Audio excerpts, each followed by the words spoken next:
The Birth of a Hero is a novel about a boy who travels to another dimension, the birth of countless heroes, and the clash between them. After escaping the dark forest, Choi Han, the main character of the story, discovers the warmth of humanity in the town of Harris and makes friends and family there. But one day, the town is destroyed by a mysterious organization. Though he possessed explosive strength and had spent decades in the dark forest, Choi Han was a pure and kind soul that could not bring himself to kill humans. But when Harris is ravaged, he commits his first murder. He rushed towards the man and kills him with his sword. The other guy says, "Who are you?" Then he runs towards him and other guy asks his men to kill him. He swings his sword and kills them all and they all cry in pain. Blood is everywhere, even on the vegetables lying in the basket. Then he is standing among their dead bodies huffing with pain on his face. Choi Han only comes back to his senses after slaughtering all the members of the mysterious organization. The fact that he failed to extract any information from them causes him to fall into a pit of despair. After taking a life for the first time, Choi Han learns the meaning of grief. Then he leaves Harris for the first time and goes to the city of Western, the heart of Henata's country. As luck would have it, Kale the Lout meets Choi Han there and gets beaten to a pulp. A boy is looking himself at the mirror and says this is definitely Kale. He says that I woke up as Kale Henatus in one day, even though all I did was fall asleep while reading The Birth of a Hero. While looking at mirror he says that am I posing his body? This isn't good, so I look like Kale now. He says that in the first book of the series, Kale is one of the minor villains that Choi Han outsmarts from time to time. He jumps into the water bathtub and says well this is not so bad. He says that I have no regrets, I am an orphan with no money. I don't have anyone I love, or friends I could die for. He keeps talking to himself and says I was only alive because I was not dead yet. So I have no regrets about leaving behind my life as Kim Raksu. I can't die like this. I don't want to die, or feel pain. After all, someone once said, better a living beggar than a buried emperor. He touches his body and says there is no scar, which means Kale hasn't met Choi Han yet. Kale Henatus the Lout of the Count's family. The scar on his side is from arm bar fight he gets into before meeting two hands, all because of a bad tasting wine. He says what the ridiculous guy he is. While he keeps thinking saying I don't know what happens to Kale after that. He says that all I know is that Choi Han grows into a hero after experiencing a series of strange events and overcoming many challenges. Kim, who had somehow turned into Kale, had one simple motto in life. The motto is, let's avoid getting beaten up. He stands up and say maybe I can skip that part of the story and move him along. He comes out of the tub and says that he want to live a long, healthy, happy, and uneventful life. While drying himself with a towel he says that good thing is this that at least he remember the first part of the story. While brushing his hair, he says that I think I can do this. While Kale is in bathroom, someone came and asks my lord, are you in the bathroom? Kale rustles wearing his clothes and replies yes, I'll be right out. As he steps out he is a little wet. The man smiles and says your water, my lord. He is Ron, a former assassin from the eastern continent, that came here by ship. Kale glimpses at him and thinks he acts kind, but no one can tell what he is really thinking. He snatches the glass and steps out thinking I'm going to toss this scary old man over to Joy Man first. While Ron smirks at him. Kale is sitting and tapping on the table. He thinks that I'm surrounded by powerful forces here. I mean even my closest servant is an assassin. I need to be able to protect myself. The continent will be engulfed in war soon. He says that he need to prepare himself if he want that nice, long life. He is thinking that he can't become too stronger, or else people will take notice. While he is thinking someone knocks at door and comes inside saying my lord, I am here to pick out a set of clothes for you. Kale tells him that he would like something simple today. He gives him a dress saying yes, my lord. He gets ready and is looking in the mirror and thinks, of course, anything would look great on this body. He says that my looks can really make or break an outfit. Then he starts moving and says let's go. While he is stepping into the dining hall all the servants bow down and greets him saying good morning, my lord. He starts thinking that is everyone afraid of him? He replies himself saying that sure Kale breaks a few things here and there when he gets drunk, but he never hurt anyone. He is just a reckless guy who drinks a lot. That is why he is known as a lout. While looking at those servants he thinks that, well whatever he preferred to be left alone anyway. Ron opens the door and says let me get the door for you, enjoy your breakfast. Clan thanks him and wishes him the same saying enjoy yours too. As he steps in everyone is sitting on the dining table. This is Kale's family. It is made up of his father Deruth Henatus, the head of the household, his stepmother, Violin, his stepbrother Bassan, and his stepsister Lily. The father tells him to have a seat while telling him that he is late. He drags the chair and sits. The count doesn't have any power or authority, but he does have some money, and the Countess and her children actively avoid Kale, which makes this the perfect place to live an ordinary life. Except they all stare a lot. The father asks him that is there something you would like to say. He replies no.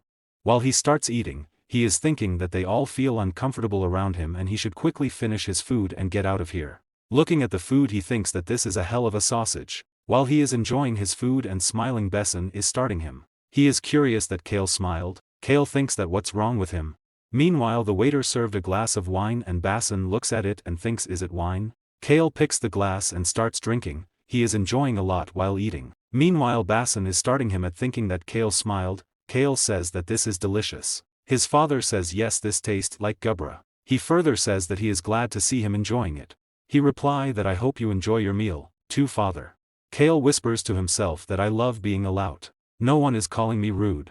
He further says that one more thing he need to make nice with Basson. Clank clinks and says enjoying life as a rich kid, young lord's older brother, seems like a much better plan than managing a county by myself. While looking at Basson he thinks that if my plan does not work out, I will just pocket some money and go where the war would not to reach me. He is done with eating and dabs his mouth with a handkerchief. The father steps towards him and asks Kale, is there anything you need? He nods and say money, lots of money. Father replies all right, I will give you some. Kale smiles and says great, as much as you can please. His sibling seems clueless. Father gives Kale a check. Kale opens the check and says I did not accept him to give me this much. He thinks that this family is not only rich but filthy rich. While putting this in his pocket he says that this changes things. He calls Ron. He came saying yes my lord. He questions him that what is today's date. He tells Kale that today is March 29th, in the year 781 of the Felixian calendar. He questions that March 29th. Kale says he would better hurry. Choi Han will be coming to Weston soon.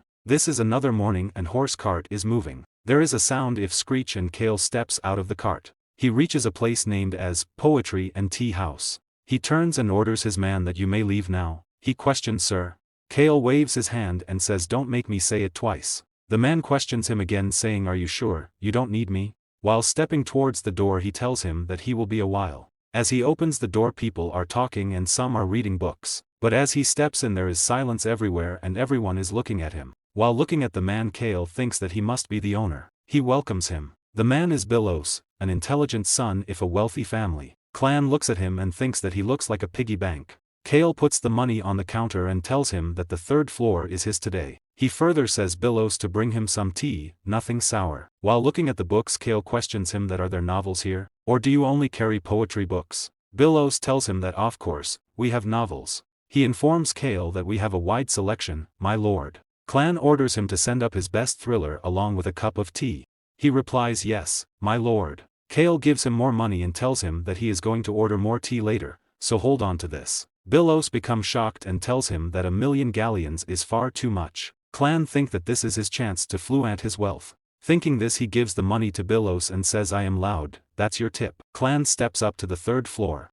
He sits on the table having some books and a cup of tea. He opens the book and starts thinking where he was. He starts reading that Choi Han was turned away this morning when he came to report to the castle. He prioritized mourning the dead over gathering on the perpetrators like a madman. After reading this Kale thinks that Choi has got a big heart. Kale starts reading again and he suddenly starts himself standing in the story. He says that so a bunch of dirty peasants are dead. Who cares? It has nothing to do with our county. Kale sees himself yelling Choi Han. Kale yells saying that this glass of wine is worth more than all their lives combined. Choi Han looks at him and replies saying how interesting. He smirks and says I wonder if I will be able to change your mind. After Kale sees Choi jumping on him, Kale gets jolt and he suddenly realizes that he is reading a book. He starts rubbing his shoulder and says that he can't believe that's how the story plays out, it's sending chill down his spine.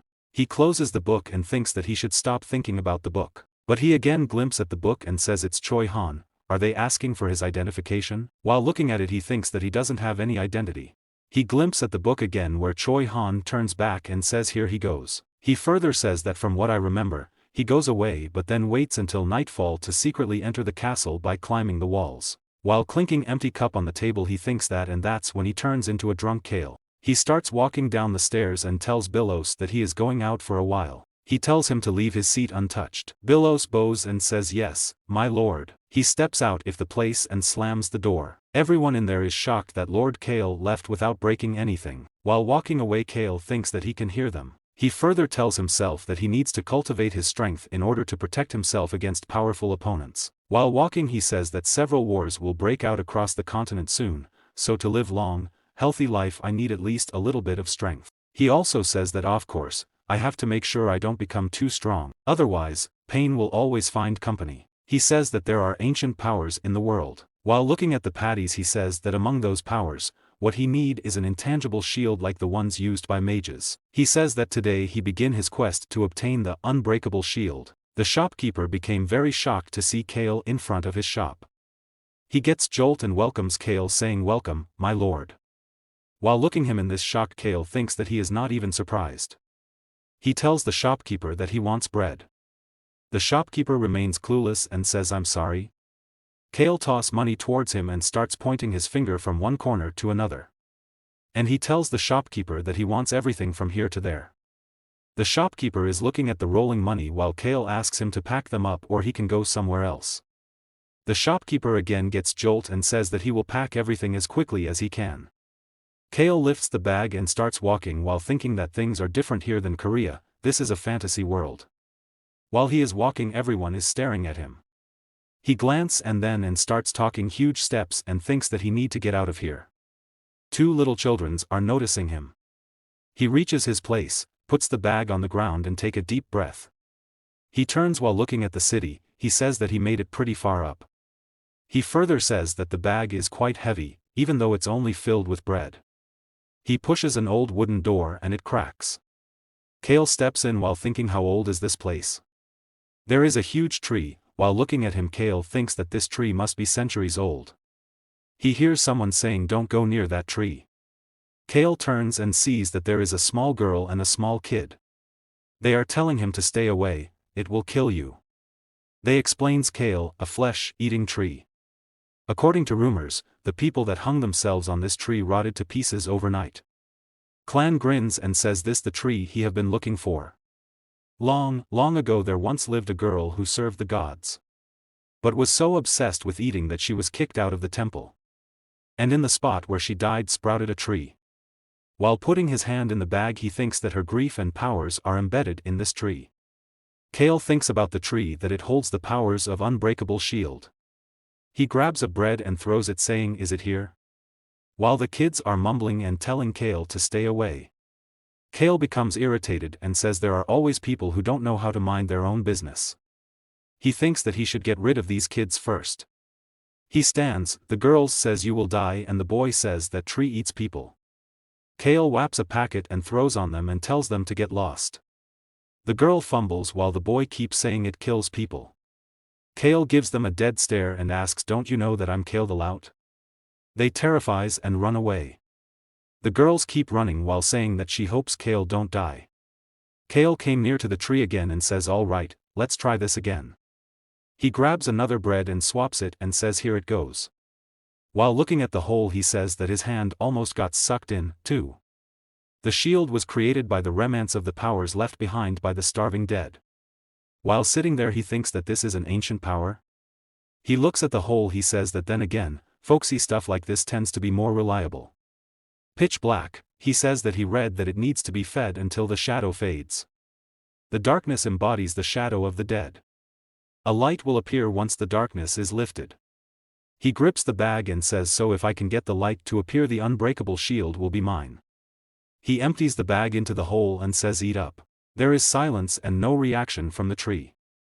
Kale stands and thinks another 10 bags ealing deep resentment.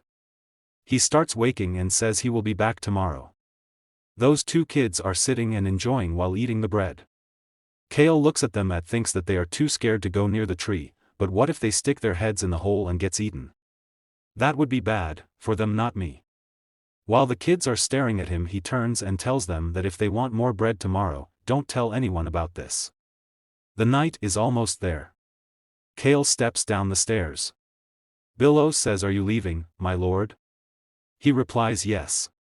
Billows says that he hopes to see Kale again. While Kale is leaving he tells Billows that the tea was excellent. He keeps on talking and says so was the book, even though I only read half of it. Kale tells him that he liked that the main character was acknowledged for his skills and went through a lot of growth. He orders Billos that don't let anyone else read that book, so that he can pick up right where he left off when he comes back. Billos smiles and says, "Of course, Lord Kale. I'll keep this book just for you." As he steps out of the place, Billos says, "Please visit us again, I'll be waiting." Kale replies, "Yes, sure." This scene is at a little bar later. As Kale steps in there, the manager of that bar bows and welcomes. He says, "Oh goodness, welcome, Lord Kale." While looking at him, Kale thinks that they're afraid of him. Of course they are. Kale has a habit of breaking everything around him when he drinks. He tosses the money towards the manager and orders him to bring the usual. He further tells him to bring roasted chicken breast, without salt. The manager pardons Kale and asks him, "Aren't you going to grab a table first?" He dashes and says, "I'll bring your drink, right away, sir." There is a sudden silence everywhere. He starts thinking that all the lowlifes and thugs are scared to make eye contact with me. Now when I thinks about it, how strange of Kale. Usually, the troublemakers of an aristocratic family will hang out with thugs and other roughnecks, but Kale hates people like them. Kale thinks that they're vermin. While sliding the bottle towards Kale, he says, "Here you are, sir." Kale thanks him and takes the bottle and starts walking outside of the bar. Everyone is looking at him while he is thinking that this is what Kale ordered. It must be the most expensive bottle they have. Kale opens the bottle and starts gulping. He wipes his mouth and starts walking while thinking that this is a stiff drink. Kale keeps walking and thinks that start at the gate and take 100 steps along the wall. He peeks in and thinks just as he expected. This is the spot. The moment Choi Han jumped over these walls. There are two kittens. A little kitten that was lying right where he was supposed to land, got pushed away by another kitten. Kale is looking at them and says this world is full of such coincidence. He sprained his ankle trying to avoid these cats. Meanwhile he see a man sitting at some distance. Kale becomes nervous and says, "Here he is." He thinks that good thing I drank a bit. He suddenly makes a plan and says, "I have to take a jab at him, but also leave a good first impression as well." He put the food in front of kittens and says, "You guys look hungry." He slides the food towards them and says, "Poor things, here you go." Kale, while looking at them, thinks that they look younger than he expected. He rips the breast and asks them, "Can you have a chicken breast?" He pats the kitten and says, "I hope you get better after trying eating this." While the kittens are munching, he glances at the man and asks him, "Do they have home?" He further asks a place to sleep. "Aren't you hungry?" While patting the kittens, Kale thinks that he is not talking, he is probably observing me. He questions the man saying, "Are you not going to answer me?" The man mutters that he is starving. Kale steps towards him and tells the man to follow him. He further tells him that I will give you some food. The fastest way to a man's heart is through his stomach. The man wobbles and Kale says him that's come along me now. While looking at kittens, Kale thinks that I usually hate cats, but these guys are pretty cute. The man is staring at Kale, while he says that I can't ignore them now. Kale pats the cat and says, "I guess you like me, but I have to go, so see you later." Both the kittens run away. Now Kale is walking and the man is following him. They reach the castle. The man, who is actually Choi Han, stops. Kale turns while thinking that although he didn't say anything, Choi Han is probably thinking things over. Kale asks him, "What is it?" Choi Han remains silent and Kale thinks that he's trying to see if I'm an easy kill or not. Kale asks him, "Aren't you coming?" While they both are standing, there is a sudden fidget. Kale throbs and says it's not exactly pleasant to hear people stutter all the time. The door clunks and he enters the castle. Ron bows and welcomes Kale, saying, "Welcome, my lord." Kale greets him thinking that I can't believe he was actually waiting for me, scary old man. Ron glances at the man who came along Kale. While looking at them, Kale thinks that he literally sees sparks everywhere. Kale starts walking up the stairs and asks Choi Han to follow him. Ron asks, "Is everything all right?" He says that I can attend to this man if you need me to. Kale replies saying, "No, it's okay." While taking steps, he thinks that was enough of an introduction. Someone calls him saying, "Lord Kale." He is Deputy Butler Hans. He chatters and says, "You came home after drinking today." Kale sighs and thinks this guy is in charge of me. Kale flips the bottle towards him and orders him to throw it away. He replies yes sir. After this Kale starts walking away again and Butler says my lord. Where are you going? Kale is walking and say the second kitchen there is one more person Choi Han needs to meet today. He enters the kitchen and say here he is. He is Ron's son, Vic Ross. While looking at him Kale think that he's a scary guy, too. He further says that I can't believe he has been cooking with that glare on his face and with those hands. Why does Choi Han have to meet him? When Vic Ross saw Choi Han beating up Kale, he was so impressed that he decided to follow him. Kale is thinking two birds, one stone. He further thinks that if I introduce him to Choi Han now, his father will leave with him. Kale grabs the shoulder of Choi Han and orders Vic Ross to cook something for him. While having a knife in his hands he questions I'm sorry. Kale says hey, put this knife down. Kale tells him that I said cook something for this man, he says he's hungry. He bows and says all right, sir. Kale smirks and thinks Vic Ross, Choi Han, and even Ron. The three of them are connected now. Kale further tells him to prepare something for me too, I'm also hungry. He says that and this goes without saying, but use only the finest ingredients. He further tells him that yesterday's steak was excellent, you are a great cook. He opens the door while saying I think something like that steak it would be good, make it quick. As he steps out of the kitchen Butler rushes to him and says my lord. What should I do with that man? Kale replies him saying he is my guest but do what you want with him. He turns and thinks since I have introduced them to each other, I am done for the day. He keeps on thinking and says if my plan doesn't work, I will have Choi Han beat up someone else and have Vic Ross watch. He further tell Butler that I will take my dinner in my room. Hans reaches to the father and tells him everything. The father says he went to the tea shop owned by Merchant Flynn's bastard son and brought home an unidentified boy with him. He further says that on top of that, Kale didn't drink much tonight. Hans questions should I have someone tail him, my lord? The count replies no I have control over everything that happens within my county. He orders him to just continue to keep an eye on him and report your observations to me. The man bows and says yes, my lord. The count is in deep thoughts and says Kale has changed. The count is sitting and is in his deep thoughts. He is thinking that something is different about Kale. He has not gotten smarter or stronger, but his behavior has changed. He calls Hans. Han replies yes, Count Hennetus. Count tells him that I need information on Flynn's bastard son. Hans bows and says yes, my lord. The count is standing and thinking Kale is not the only one that has changed. He says that he and feel tension permeating the continent. He says that over the years, the Hennetus family has protected their wealth and expanded little by little. He remembers the time when his sons were small, he used to say them that, your name does not have to grow down in history.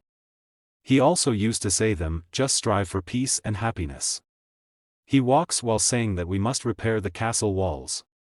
Kale wakes up and is feeling queasy. Ron is standing in front of him. Kale looked at him and thinks seeing Ron having a cup of lemonade as first thing in the morning is only making it worse. Ron smiles and says you were sound asleep, so I didn't wake you my lord. Kale glances at him and asks did you hurt your neck? Ron while giving him the cup says are you showing concern for me, my lord? Kale replies no, it just caught my eye. Ron tells him that a kitten with sharp claws scratched me a little. Kale is gulping the lemonade and thinks which innocent person is he referring to this time. Kale returns the empty cup and starts walking. Ron asks him will you be leaving right away? Kale while holding the door says yes. I have some things to take care of. Ron replies all right, but my lord, how was the lemonade? Kale turns and says it was delicious. While opening the door he turs and look at Ron while thinking what was that about? Why did he ask me that? As he opens the door he finds Joey Hands standing in front of him. Kale gets scared and slams the door. He says that scared me. Ron says that I didn't think you would be that startled, my lord. He tells him that your guest from yesterday has been waiting outside your room. He further explains him that you opened the door so quickly that I didn't have a chance to tell you I asked him to wait in his room but he insisted that he must see you. Kale stares at Ron and thinks, didn't have a chance to tell me? He thinks that Ron is a mean old man and I know you didn't mention it on purpose. Kale opens the door and asks Choi Han what is it. While looking at him he thinks that he's like a statue. Choi Han mumbles saying, repay. Kale becomes nervous and says what? He tells him that I will repay you for the food. Kale replies him thinking repay me? He says, you don't have to. Is that everything? Kale thinks that I would be crazy to make him work for me. Choi Han clenches his fist and tells him that actually I have a favor to ask. Kale throbs and thinks in his mind that he is probably going to ask me to help him clean up the town of Harris.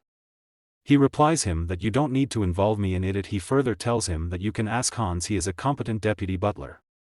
He will do just about anything. Kale grabs Ron's shoulders and tell him that Ron is also a very capable man, so I am sure he will be able to help out as well. After saying this to Choi Han, Kale turns to Ron. He tells him that this is my guest, so help him to the best of your abilities. Choi Han says, but you don't know my lord. Who I am. Kale looks at him and says, do I have to? He further questions that do I need a reason to help someone in need? Kale furthers tells him that I don't think you will ask us to do anything too difficult, but if you do, Hans will turn you down. Saying this, Kale turns and says, well, I'm a busy man, goodbye. Kale is thinking that he have to spend money today, so he is going to ask for more allowance. He keeps on stepping while Ron assures him saying, Lord Kale, I will do my best to help this man. Kale says that whatever. All the main events of the book are reserved for the main character and his companions anyway. Ron is looking at him and thinks, from what I remember, that fearless puppy hates sour food. He still doesn't like it very much. Looking at the empty cup he says, but he drank the whole cup this morning. Ron touches his wound and thinks that it looked like the fearless puppy is scared. Ron raised his eyebrows and thinks, does he know something? He glimpses at Choi Han, who is saying him to show the way. Ron smirks while looking at him and thinks in his mind that this guy is pretending to be an upright person, even though his hands are stained with blood. While saying all right, he further thinks that he is very twisted. Ron starts walking and asks Choi Han to follow him. He turns and starts following Ron. There is a big whoosh of air. Kale is standing in front of that tree while holding a bag full of breads. He starts shaking the bag and empties it in the hole. There is a sound coming from the hole and asking for more. This is the voice of the girls he read about in the book. The girl who starved to death while serving the gods. Kale stands and thinks that Deruth told me to come see him in his study for some reason, so I'll have to leave before the sun goes. He says that I'm not even halfway there yet. While stepping away from the tree he thinks I would better get moving. He says that his plan is to get at least half done today. As he came outside of that place he see the two kids sitting and eating the bread. Kale says to himself that since I cleared the shelves of the bakery I went to yesterday, it's going to take a while for them to make a lot of fresh bread. He thinks that he will have to look for a new place. Suddenly a lady calls him saying, my lord. We have plenty of bread at our bakery. Kale throws money towards her while thinking that this woman knows how to do business. He tells her that he will take everything, hurry up. The lady becomes happy and bows while saying, one moment, please. She puts the bag filled with bread on the floor and says, here you are. Kale likes her speed and while picking up the bag he thinks that was super fast. The lady further tells him that I can make more if you would like, my lord. Kale looks at her and thinks I'm starting to like her even more. In the meantime another shopkeeper also says that my lord. We can make even more.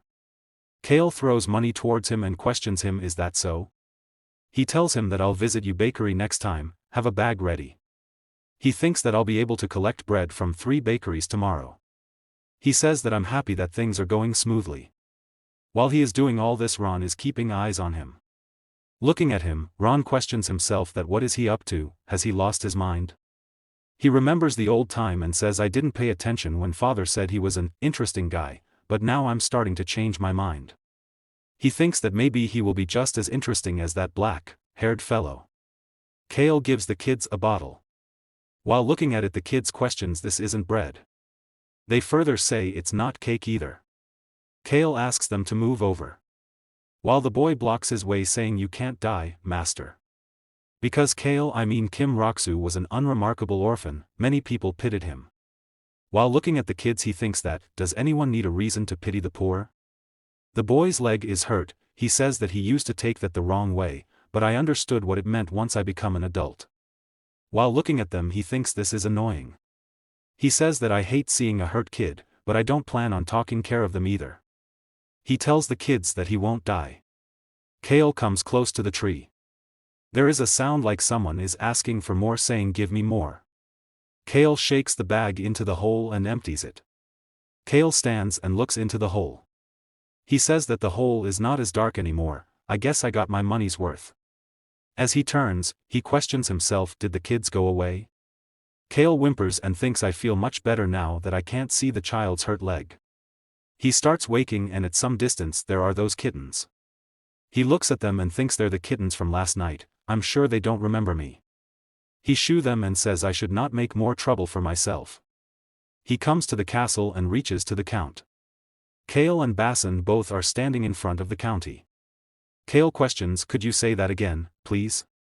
County replies, sure Kale, I want you to go to the royal palace as the representative of the family. Kale seems clueless and questions the palace, now? County replies and explains, originally, Basin was supposed to go but you are the eldest. He tells him that the royal palace has sent out invitations to all the children of the Nobel families. He says that although Basin has been attending same events for the past 2 years, I want you to go this time. Kale sweats and questions, a big event at the royal palace?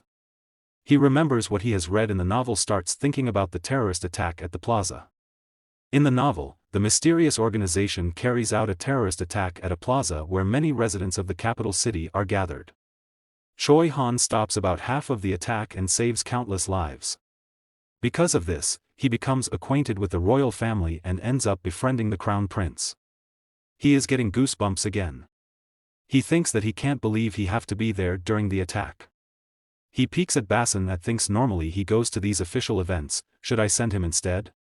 He says to himself that he don't want to go somewhere dangerous. He thinks that he can't just tell father to send Basin in his stead. He questions himself, saying there is no way he would send a troublemaker like me to the capital. Why is he trying to make me go? Count tells him that you will be leaving in 5 days. Kale after listening this thinks, in 5 days? Kale will get beaten up by Choi Han by then. He further thinks that which means he won't be able to go to the capital if the original storyline plays out.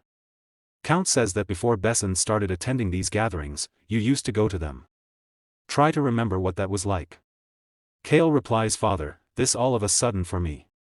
Kale questions that I'm not entirely sure why I'm the one who has to go. He says that let me take some time to think over it. Count says alright, you may go now. They both bow down and leave while saying yes, sir. The door clacks. Basin says I don't see why you can't go. Kale turns and thinks this is not how the story is supposed to progress. Because Kale was pushed out of the line of succession, Basin has been acting as the heir for the past 2 years. Yet he's telling Kale has more than enough reason to be the family representative. Kale sighs and thinks this complicates things. He says, but then again, I think I can handle whatever happens after this. There is a good chance that Kale will return home safely. While looking at Basin he thinks, above all, if Basin dies before inheriting the family name, I will be in trouble. He says that if I want to live a choosy life, I need him to stay alive. Hans comes and says, there you, my lord. He is saying about the favor your guest. Kale suddenly turns and interrupts him, saying bring him to me. Hans becomes shocked. While looking him, Kale says, judging by the looks on his face, I'm guessing he took care of Choi Han's request. He says that I have to go to the palace in a few days, in case he refuses tell him this. He says repayment. And thinks if I must go, then I'm going to use. Kale says that tell him to repay me for the food. He thinks that Choi Han to the best if my advantage. Choi Han is sitting on the sofa. Kale glances at him and thinks look like Ron has been feeding him well. He also thinks that, and it seems Ron, Vic Ross, and Choi Han are all getting along. Choi Han questions Kale, how can I repay you, sir? Kale thinks, well, he certainly got straight to the point. Kale remembers about the book. He thinks that the beginning part of the birth of a hero is starting to change a bit. Kale grins and thinks I have been trying to stick to the story, but Kale going to the capital city will shake things up even more. Kale slides a piece of paper and says, first, I need to know what you can do. He tells him that, in other words, this is an interview. Choi Han says go ahead, my lord. Kale questions him, can you protect a person? Choi Han questions him, what do you mean? Kale is sitting in cross-legged manner and thinks even though my plans have suddenly changed, I may be able to profit from this. He says to himself, I will prevent Choi Han and his companions from obtaining ancient powers and take them for myself. While thinking that they won't need them anyway, he tells him that exactly what it sounds like. First, do you have the skills to protect someone? Choi Han slumps and says, I am not sure. Choi Han grips his pants, being anxious. Kale is thinking, I can't be too aggressive with him yet. He asks him, can you kill a person? Choi Han gets a jolt and says yes. Kale replies, then you can guard them as well. Choi Han says that is a difficult job, my lord. Kale replies, difficult doesn't mean impossible. Kale remembers his old self and start thinking. He thinks that as Kim broke too, I wasn't able to avoid difficult things in life. That's why I was thrilled that I could now live as Kale the Lout. He thinks that, but now I have got a giant obstacle ahead of me, so I need someone who can jump over that hurdle with me. Choi Han smiles and replies, I suppose you are right, my lord. Kale says that okay, I have one last question. Choi Han replies, go ahead, my lord. Kale questions him, what is your name? Choi Han questions, do you not know my name? Kale replies, I do, and thinks in his mind that you are the guy that was supposed to beat me. Kale tells him that, but I have only heard it from others, I want you to personally tell me. Choi Han replies, my name is Choi Han. Choi Han stands and they both shake their hands, and Kale replies, all right, I am Kale Henitus. Ken slides a paper towards Choi Han and says, I have a simple job for you. While looking at the paper, Choi Han questions, Rosalind? Lark? Kale starts speaking and says, Rosalind, the prince of a neighboring kingdom who survived an assassination attempt. And Lark, the Wolf King's heir and the sole survivor of the Blue Wolf tribe. He keeps speaking and says Lark may seem weak and unremarkable, but he turns into a violent wolf beast man when he goes berserk. As for Rosalind, she possesses destructive powers that are second only to Choi Han. He further says that she is a heroine in the making who dreams not of succeeding the throne, but of establishing the strongest magic tower in the continent. The people who tried to assassinate Rosalind were all tortured by Vicarious later on. Then he thinks about Vic Ross and says, that's the most frightening thought I have had lately. Kale stands and replies, yes, Rosalind and Lark. He further says, so you can read, that's good. Kale picks a folded paper and says, anyway, you will travel with me until a certain place. He unfolds that paper on the table and this is a map. He points at a spot and says, once we do, follow the directions on my note. He keeps on speaking that there is a reason why I have to travel with him at first. Kale starts thinking in the beginning of The Birth of a Hero, a Marquis appears as a villain after Kale. He makes life difficult for Choi Han and the Crown Prince at every turn. He keeps thinking and says he also raises the Mad Dragon. He tries to tame a hatchling less than 5 years old, but eventually, the dragon escapes and goes mad. Then Choi Han mercifully kills the beast and puts it out of its pain.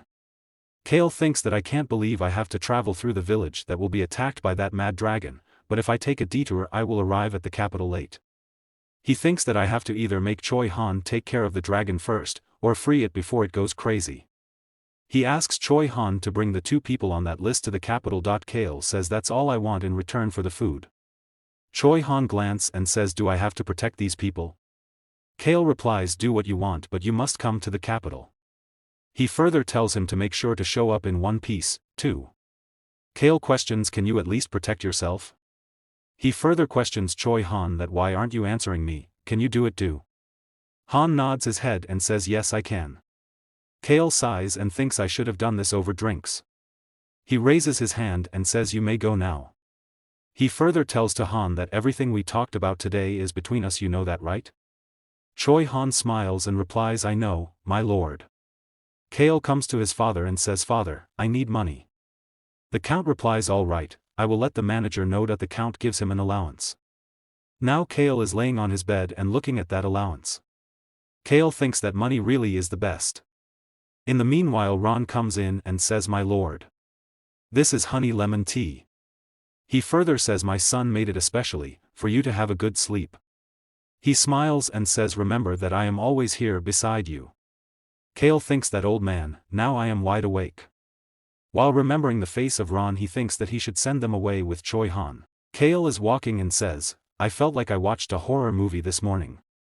He remembers the time when Ron says, "My lord, this is your first visit to the capital, isn't it? I am very good at hunting rabbits."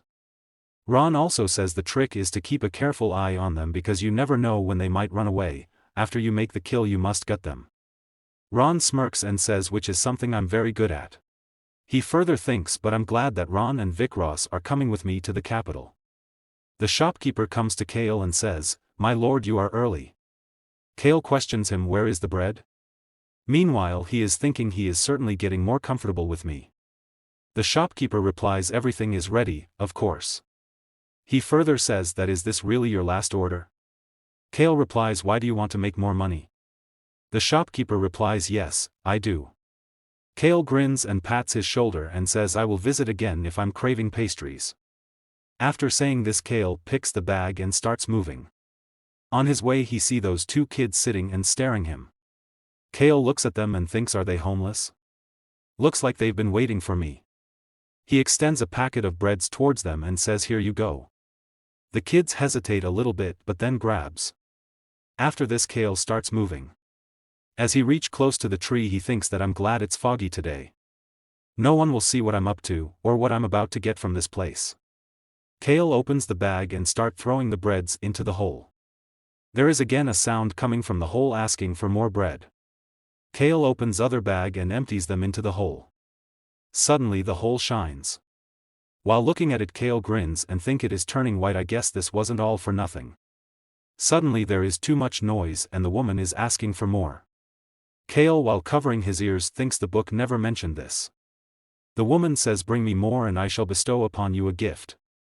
Kale blinks and says, "A gift." After this Kale opens another bag and starts throwing the breads into the hole.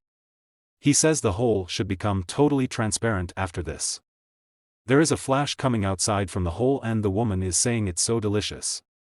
She starts admiring the food and says, "Soft texture, the last bag was especially good.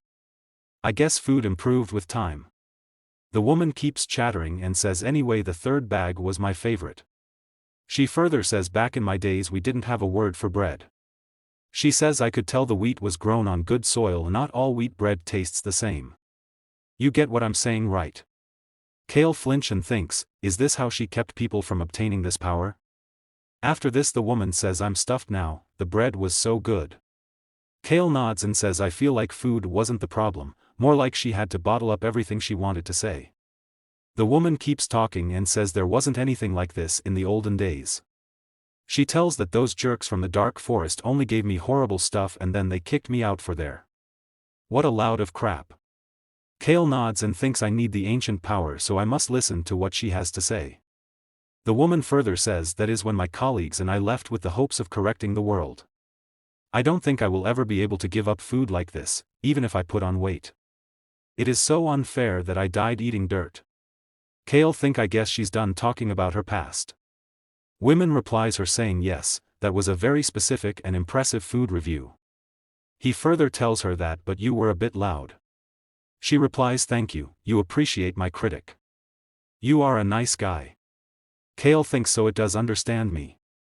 Suddenly, there is a change in color. While looking into it he thinks the color is changing and it's looked incredible. There is a sudden glow. Kale reaches near to the tree and tries to touch it and thinks it feels bomb. Kale smiles and thinks this is it. The woman tells him that I will keep you safe. And she suddenly enters Kale's body. Kale says that I can feel a warm and pure power involves me. The shield's top priority is to protect its master's life. Its oath rests within the heart. The shield will be with Kale until his heart stops beating. Kale puts his hand on his heart and says, I like this. He thinks that I can feel the power protecting my heart, and I think my heart is beating a little stronger now. Like the shield, every ancient power will leave its unique mark. Kale breathes and thinks, now, according to the book, if I use my ancient power. He closes his eyes and opens them. There is the flash. He smiles and the shield is in front of him. He says the unbreakable shield will appear before my eyes. Kale look at the shield and says this will block at least 2 of Choi Han's attacks. He says that despite its name, the unbreakable shield can be broken. But it will not disappear. He says that if it's stuck by a forceful attack it will break after protecting its master's heart.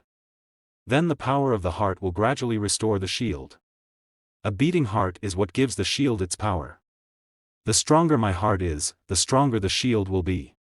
Kale says that I am going to enhance this shield one more time on the way to the capital. Kale says that my plan is to make it strong enough to protect me for 10 or 5 minutes, against powerful warriors like Choi Han. Kale says that like how it feels. He says that they're just one thing, it looks too holy. Then again, I don't think I'll have people fight for me. There is a heavy rainfall. There are also kittens on the street and they are getting wet. The kittens are touching Kale's feet. Kale picks them and brings them home. He gives them to Hans. Hans gets shocked and says, "My lord. What are those things?" Kale replies, "Don't ask stupid questions, just take them." Hans replies, "They are the cutest kittens I've ever seen." He further asks, "My lord, may I look after these adorable kittens?" Kale replies, "Yes, if you'd like." Kale further says they will quiet down if you feed them and their siblings. Hans questions what. Kale informs him that they smell faintly of herbs and bread. I figured out the answer thinking back on the day I first met them. Kale tells him pouting towards those kittens and says the silver cat is probably the older sister with gray hair and the red cat is probably her little brother. Kale leans towards them and says, "We will talk later." Hans says, "Were you talking to me, my lord?" Kale replies, "No, not you." Kale takes off his coat and questions, "Where's Ron?" Hans smiles and says, "I heard that you are going to the capital and that Mr. Choi Han will accompany you halfway, my lord." Hans tells him that Ron and Mr. Choi Han went out to get supplies for the road and Chef Vic Ross went with them too. Kale replies, "That's good to hear that he thinks that I guess the three of them are getting along." Kale scowls and Hans says they seem excited about going on this trip with you, my lord. Kale goes to Billos. As he enters, Billos asks him, having a slow day because of the rain? "Welcome back, my lord." Kale questions him, "I said I would come back, didn't I?" He tells Billos that I'm here to keep my promise. Billos replies, "Indeed, promise are to be kept." Billos further questions him, "Would you like the same book and tea?" Kale replies, "Yes, prepare 3 cups of tea this time." There is heavy rain outside and Kale steps up to the 3rd floor. Billos comes with tea and says, "It's pouring outside, isn't it?" Kale looks at him and thinks Choi Han, Vic Ross, Ron and finally Billos. He keeps thinking that Billos didn't play much of role in the beginning, but he later swears allegiance to Choi Han and reveals his true ambitions.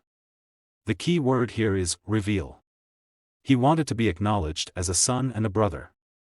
He's a greedy guy. A very brothersome character, but his greed makes him human, which I don't dislike. Billos flinch and says, "I heard you're headed to the capital, my lord." Kale replies, "Yes, and?"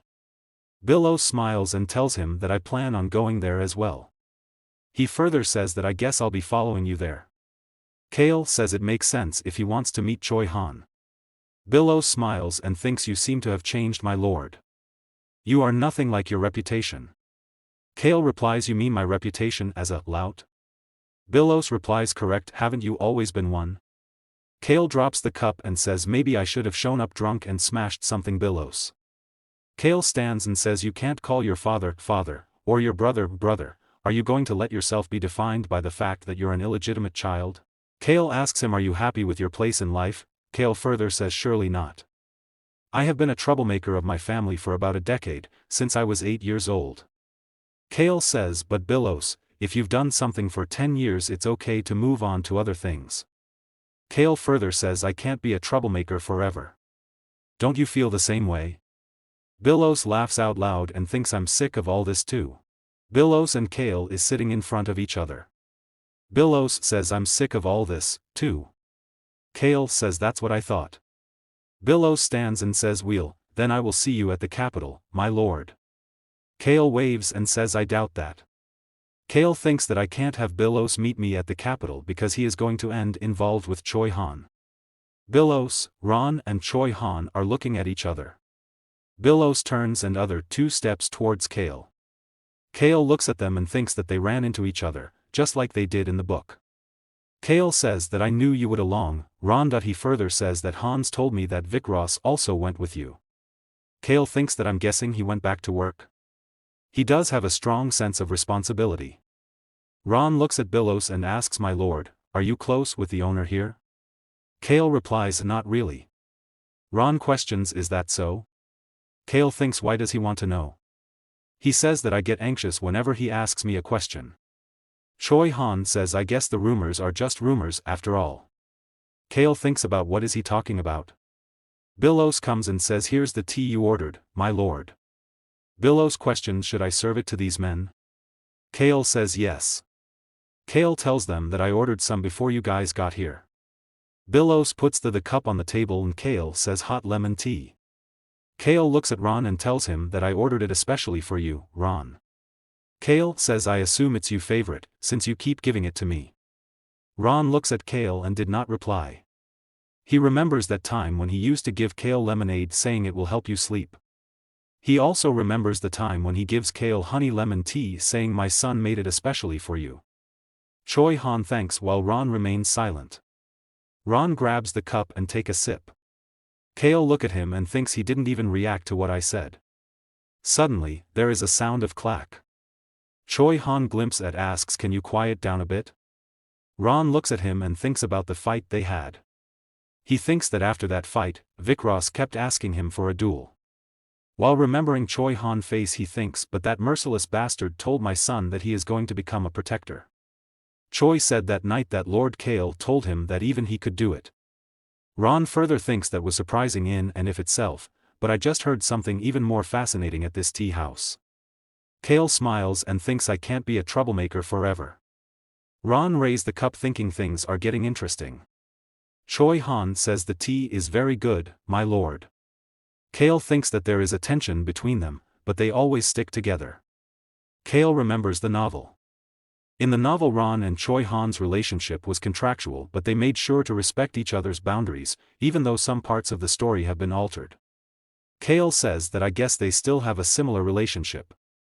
He further thinks that it's a shame that some stories' elements have changed, but I come first, you can't always live by the books. He says that after all, sweet tears are the best. Billos asks, "Are you leaving already, my lord?" Kale replies, "Yes." Billos says, "I suppose the next time we meet will be at the capital city." Kale replies, "No, I will be coming here daily." Billos replies, "Is that so, to read?" "My lord." Kale tells him maybe, maybe not. Billos says, "Well, please stop by any time, you are always welcome here, my lord." Ron grins while looking at Kale and says, "I must have grown fond of him." Choi Han says, "I don't want us to get close." Ron replies, "I'm not talking about you." Ron thinks that I should tell Vikros to prepare food that the little pup master will like. Ron further thinks that he is the lout, but on the day his mother passed away that little pup went to comfort his father first. He thinks that even on days when he came home completely drunk, he never hurt any of his family members. Ron thinks that I am afraid I've known him for too long. Kale looks the sky and says the rain has stopped. As he starts moving he see the kittens on the street. Kale says, "I almost forgot about you guys." He says I should have bought Choi Han with me, he loves small animals. Choi Han says that he say that I'll go to my room then, my lord. I need to develop a stronger heart in order to protect people. Kale looks at him and thinks he's strong enough already, why does he want to get stronger? Hans while wiping the kittens questions, "What do you think, my lord? Aren't they just cutest, fluffiest and sweetest babies in the world?" He says, "But they are not very affectionate, they wouldn't let me pet them." He questions, "Aren't they, my lord?"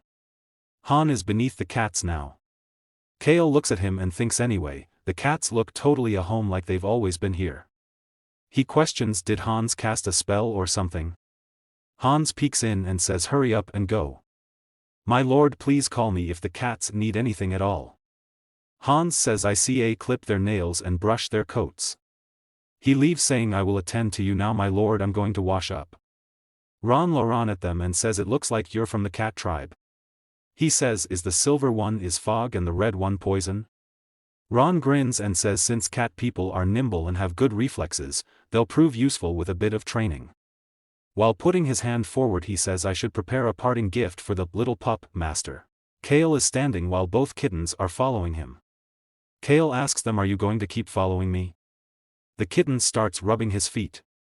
Kale looks at them and thinks I already have a plan for these two. Kale grins and says you keep.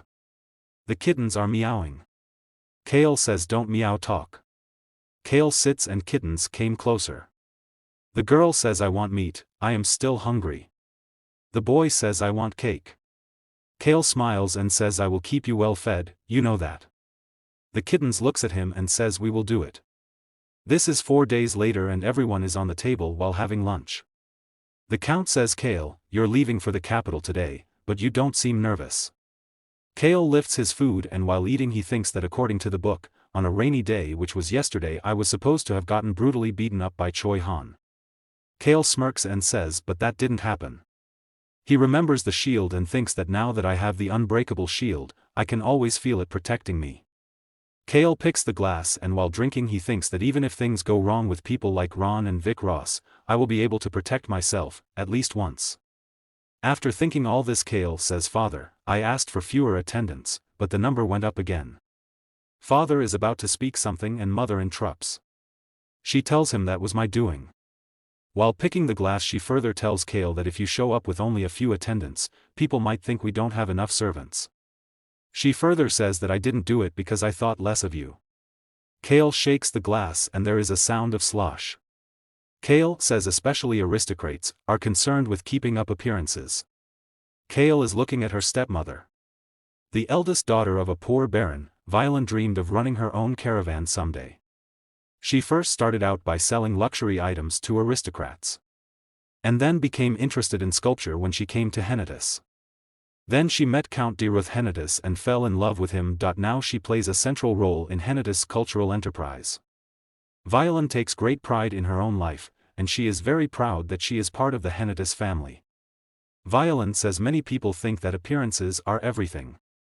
Kale thinks that so she wants me to show up with a large entourage. He keeps that having more servants will definitely make my life easier. I've gotten so used to having them help me that it feels weird to change by myself now. Kale also thinks about the dragon. He thinks that however a crazy black dragon is going to appear soon. He thinks that if I fail to free it first, a lot of people will die. He gulps the drink and thinks that I don't care about other people, but I don't really want to watch them die in front of me. He keeps on thinking that I don't want to be responsible for those that get hurt. Kale thinks that since I was young, I have had to take care of myself, so I know the burden of being responsible for a life. Kale says her stepmother that are often reflects what you are feeling inside. Mother questions so you have heard that saying. Kale says yes, I have. While swirling the glass Kale says sculptors don't create things they see, but they create things they see. Kale says that I read that quote at an exhibition saying, appearances are unimportant. He thinks of the sigh at the exhibition hall for new sculptors which is craved by Violen. Violen further says that okay, I will leave the matter you. Take as many Orphe attendants as you want. Violen further says that but I will prepare only the finest for everything else, including the carriage. She says that it's only fitting for a family if our status. Violen says that it sounds good, I want nothing but the best. She says alright, I will get you an expensive carriage that can travel over rough terrain. The Count starts speaking and asks Kale a question. He questions, Kale, did you take a look at the document detailing the characteristics of each aristocratic family and their children? He replies yes, it was fun reading. He further tells that some were stingy, some were smart but creepy, some were just idiots, and some were obsessed with power. He says that these were all sorts of people. The Count replies so you actually read it. Kale is slicing his food while the father says you can do whatever you want. He keeps speaking and says Kale, a strange rumor has been going around. He keeps telling that apparently, the man-eating tree has changed and it has produced green leaves. Count also tells Kale that other plants have also started growing near it. He questions Kale, isn't that interesting? Kale thinks that of course the Count knows about my trips to the slums, but I doubt about he knows about the shield. He keeps thinking that all Count can guess is that I caused the tree change. Kale replies yes, that is interesting news. The Count says indeed, but at the same time it's just a silly rumor. The Count says that we must be careful of rumors. Theirs is nothing scarier gossip. He further says that but not to worry, our family is safe within our county. Kale replies I'll keep that in mind. He thinks that again, I feel like I will be able to lead a very comfy life in Henitus. Kale slides his plate while thinking I should quickly complete my trip to the capital and live out my days here. Kale stand up and says I have work to do, so I'll say my goodbyes now. His siblings are staring at him. Kale peeks at them and says what is it? They bow down and his sister says have a safe trip. Kale replies saying thanks, I will see you when I get back. She replies okay. After saying goodbyes Kale gets ready and comes to the carriage. He opens the door and terrifies while saying what the hell? He see the kittens sitting inside with Hans. He thinks how come their seat is better than mine. Hans rubs them and says my lord. They must have a comfortable ride, don't you agree? He says that they're innocent little babies. Kale looks at him and laughs with disapproval. He thinks that Hans is doting over them because he doesn't know that they can create fog and spray poison. Ron says I will ride next to the coachman, my lord. Kale says okay and is about to enter the carriage. In the meanwhile Choi Han comes and stops him saying Lord Kale. Kale sighs and stops and says what? Choi Han questions are you sure you don't want me in the same carriage? What if something happens? Kale replies I am sure while thinking and looking at him that there is no need for that. Choi Han nods and says I see, while thinking how strange. He turns and start walking. Kale looks at him and thinks his eyes are still filled with rage and vengeance. I can tell he hasn't given up. Kale says I remember him being like this in the novel when he traveled with Vic Ross, Rosalind, and Lark. He's holding a lot of, but appears calm on the outside. Kale thinks that I guess it's not a bad thing. Meanwhile he hears Kochman saying to Choi Han that I think that you're in the wrong seat, man. Kale ponders at them. Choi Han thinks I guess there is a bully in every town, including this one. Kale starts stepping into the carriage while thinking that it won't be long before he realizes that he was wrong about Choi Han. Kale sits in the carriage and Kochman comes. He says my lord. Shall we get going? Kale says yes let's go. And the coachman slams the door. The carriage starts moving and there are sounds of horse hoofs striking to the roads. Kale is looking outside from the window and thinks that should I have Hans purchase the gifts? Kale remembers the time when he had a conversation with the siblings. Kale questions them do you want me to get you something from the capital? Lily gasps and says you will do that? Kale thinks that I knew it, they want presents. Lily tells him please, get me a sword. Kale gets surprised and thinks a sword? You're 7. Kale questions her are you sure? Besson tells him that Lily's dream is to become a swordsman. Kale starts thinking that well, everyone in this family has long limbs and a balanced body. He looks at Lily and thinks Lily is tall for her age. He thinks that I am sure she will be able to achieve her dream if she puts in the time and effort. Kale says that alright, it suits you. He tells her that I will buy you an expensive sword. Lily smiles and gets happy and thanks Kale. Kale questions Besson, what would you like? He replies a fountain pen. Kale replies okay. There is huge sound and carriage stops. Kale looks outside and says why did we stop? There are many people standing outside. One says you must pay a toll to pass through this mountain. He says hand over everything you have. Kale thinks that just like in the novel, we ran into a group of bandits. He says that do they not see the mark of the Henitus family on my carriage? The girl kitten sighs and says I guess not. The boy kitten humphs and says fools. Ron knocks at the door and says my lord, I think we will have to stop for a while. He says that there seem to be a lot of rabbits. He also says that but they are little different from the ones I intend to catch for you. Ron laughs and says of course, I will not be the one to catch these rabbits. Kale looks at him and thinks he is scarier than the bandits. The door clicks. Kale looks at the sky and says a day and a half. He thinks that we are a day and a half away from reaching the village with the black dragon. Ron serves the food and says today's dinner is rabbit stew. Kale looks at it and says damn it. Kale says that Ron didn't catch rabbits. Choi Han stares him and thinks that why did he have to hunt rabbits? The 2 kittens comes in Kale's feet. One is saying if you don't want it, give it here. And other is saying give it to me. Meanwhile Hans come and says my little kittens, I prepared some jerky for you. Would you like some? He says that it's a healthy, unsalted snack with no artificial seasoning. Kale glimpses at him, while Choi Han is eating his meal silently. Today Kale's men had to fight dozens of bandits. Of course, the best fighter was none other than Choi Han. The coachman knocks at the carriage door and says, "My lord, the bandits have been dealt with." Choi Han comes and says, "We had a light skirmish." The coachman terrifies and Choi Han says, "Yes, it was a piece of cake." Kale smirks while looking at them and thinks he's got the guts to beat up the son of Count. Of course he wouldn't let anyone look down on him. Ron comes to Kale and says, "You really touched your food, my lord." He questions, "Have you lost your appetite?" Kale looks at him and says, "Yes, I have." He thinks that, "I guess this old bastard enjoy making fun of me." Choi Han questions, "Do you have a stomachache, my lord?" Kale replies, "No, I'm fine." Kale thinks that, "I'm willing to eat anything but these rabbits." Choi Han looks at Kale and says, "Lord Kale." Choi Han is staring at Kale. Kale questions, "What are you looking at?"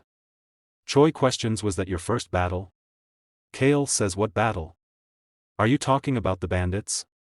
Choi says, "Yes, my lord." Kale replies, "Yes, it was." He also says that, "I have never seen so many bandits in life." Choi nods and say, "I see." He says that, "I suppose it was your first near-death experience, then." Kale smirks and thinks, "My first near-death experience? You have no idea how nervous I've been because of you." Kale glances at Ron and Vikros and thinks, "Not only that, I have also been nervous because of Ron, who cackled at the rabbits you had caught." He also thinks about Vikros and says, "Vikros, who was sharpening his knife next to me." Kale takes a deep breath and thinks, "Because I'm surrounded by these people, I'm scared to death all the time." He pushes the food away and says, "I have totally lost my appetite." Choi Han comes near to him and says, "Lord Kale." He replies, "What?" Choi says, "The first time is the hardest." He also questions, "Do you practice martial arts?" Kale replies, "I don't need to." Choi questions, "Don't you think you should have some way to protect yourself?" Kale says, "I have plenty of protection."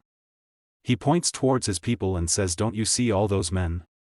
They're all here to ensure my safety."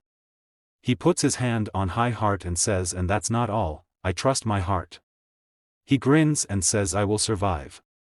He thinks that, of course, I will, because I have the shield to protect me. He further thinks that obviously, I will need to avoid warriors like Choi Han. Choi seems clueless. The kittens are meowing in Kale's feet.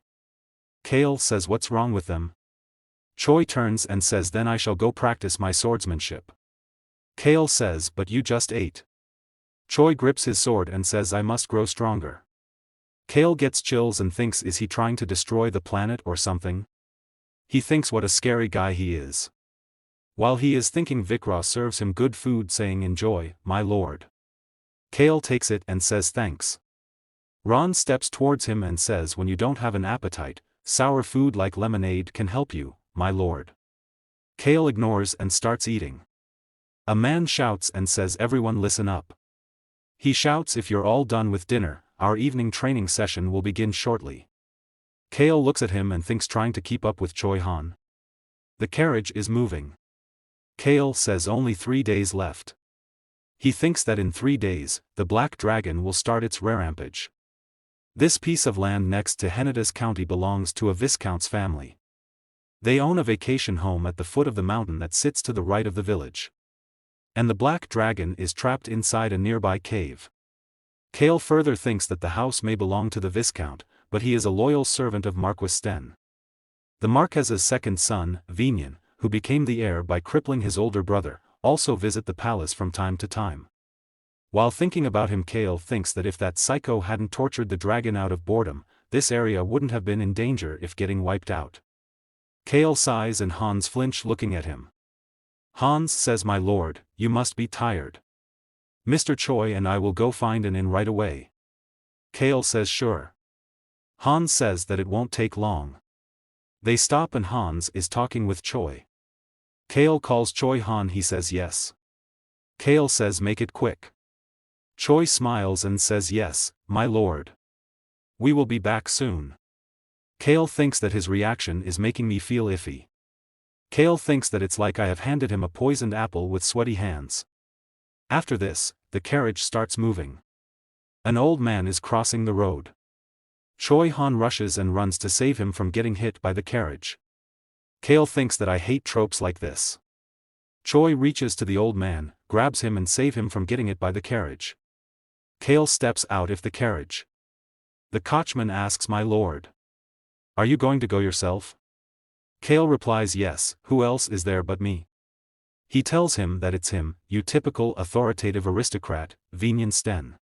Kale thinks about him and says he was also my typical villain in The Birth of a Hero. The coachman of Vinian comes and questions Choi, how dare you block the path of a nobleman's carriage? Choi replies saying what, you almost run someone over and besides he didn't block anything. You were driving recklessly. The coachman replies he should have made way for the nobleman's carriage. He also says it was that stupid commoner's fault. Vinian pats his shoulder and says that is enough. Hans whispers and says I think Mr. Choi is very mad. Kale pats Choi Han's shoulder and says you too, that is enough. He says but my lord. They could have gone around that man, but they didn't. How do you expect me to let this go? Kale replies to Choi Han, calm down. Both come in front of each other and Kale notices Vinian's sleeve. He thinks that looks like some blood got on it while he was watching the dragon get tortured. Vinian smirks and says pleased to meet you. Are you part of the Henadus family? Kale looks at him and thinks so he knows who I am. Kale replies yes, pleased to meet you, Lord Vinian. While looking at him Kale calls him crazy bastard in his mind. Vinian says I heard that there was a bit of a free soul in the Henadus family. He questions are you the one who had Lord Besson Henadus take over for you these past 2 years? Kale thinks that he already knows the answer, why bother asking me? Kale replies yes, I am the famous lout, the baddest of the bad, if you will. Vinian smiles and says you are a funny man. While looking at that old man he says an unexpected inconvenience delayed my schedule a bit, but I suppose it wasn't a total waste of time since we got to say hello and get acquainted, Lord Kale. Vinian says while smiling and looking at Choi Han, but your attendant needs to be educated on the difference between those who can run on this land and those who should stop. That old man trembles and says forgive me, my lord. Vinian grins and Kale says the people of each territory resemble the aristocratic family that rules over their land. Because the Viscount of this territory took after the qualities of his mater, the Marquis of Sten, he is snobbish and authoritative. Kale questions is that all, Lord Vinian? He replies I believe so. Kale sits down and thinks Choi Han beats Vinian to a pulp is none of my business, but I can't have him beat up aristocrats in front of other people while he is working for me. Kale pats the old man and says hey old man. The old man flinch and says yes. Gate stands and questions is there a bar around here? Kale replies where can I get a drink? He says I can't start my day without drinking the night before, to lead the way. After this Kale come to Lord Vinian and says anyways, it was nice meeting you, Lord Vinian. While Vinian is staring at him his coachman says my lord, we are running late. Vinian looks at him and says it is rude to interrupt conversation between aristocrats. He smiles while shaking his hand and says well I'll be off. After this they release their hands and Kale thinks that was a pretty brief handshake.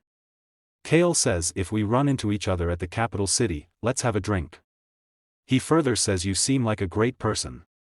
Kale also says that I would expect nothing less from the future Marquis of Sten. Vinian turns and says it was a delight Lord Kale. You seem to be a free spirit, see you again. After this they went away. Kale smirks while looking at them and thinks no I don't intend to ever see him again. He says even if I do, I will make sure it is from a distance. Kale pats the shoulder of Choi Han and says half of all aristocrats are like him. Kale looks at the man and sits down and says why are you still on the ground? Did you hurt your legs? Kale says Choi Han, you saved this man's life so please take him home safely. The man says no there is no need I will take you to a bar, my lord. Kale replies it is fine, I will pass. He further says I'm not in the mood. The man replies I sell liquor, my lord. Kale questions him you are a bar owner? The man tells him that it is the only inn in this town. He says we serve both liquor and food. Kale calls Hans while thinking that if it is the only inn in town, it must be the best one I guess. Kale orders Hans to ask him for direction and lead the way. Choi Han comes to him and says Lord Kale. Kale replies yes. Choi Han questions, aren't you angry? Kale replies, about what? Kale says that he was disrespectful to me? Or that he gave me ridiculous advice about how to handle you? He further says, or that he called that old man an inconvenience after almost killing him? Kale keeps saying that. Why is the old man apologizing to you? Give him a proper apology, is that what I should have said? Kale further tells him that I'm not that kind of person. Post-doc Kant says I don't want to say those things and I'm not angry. I have definitely reacted like that in the past. But not now. Kale says I have learned that this is the best way to navigate life. He says that given a bit to authority turned a bit of a blind eye to injustice, and live by my own rules within those lines. Kale grins and says if someone disrespects me or if something troubles me, I make sure to eventually get my revenge. Kale further says that Bastard is probably going to be kicked out of his house soon. Kale says that Bastard is probably going to be kicked out of his house soon. Choi Han says I beg your pardon.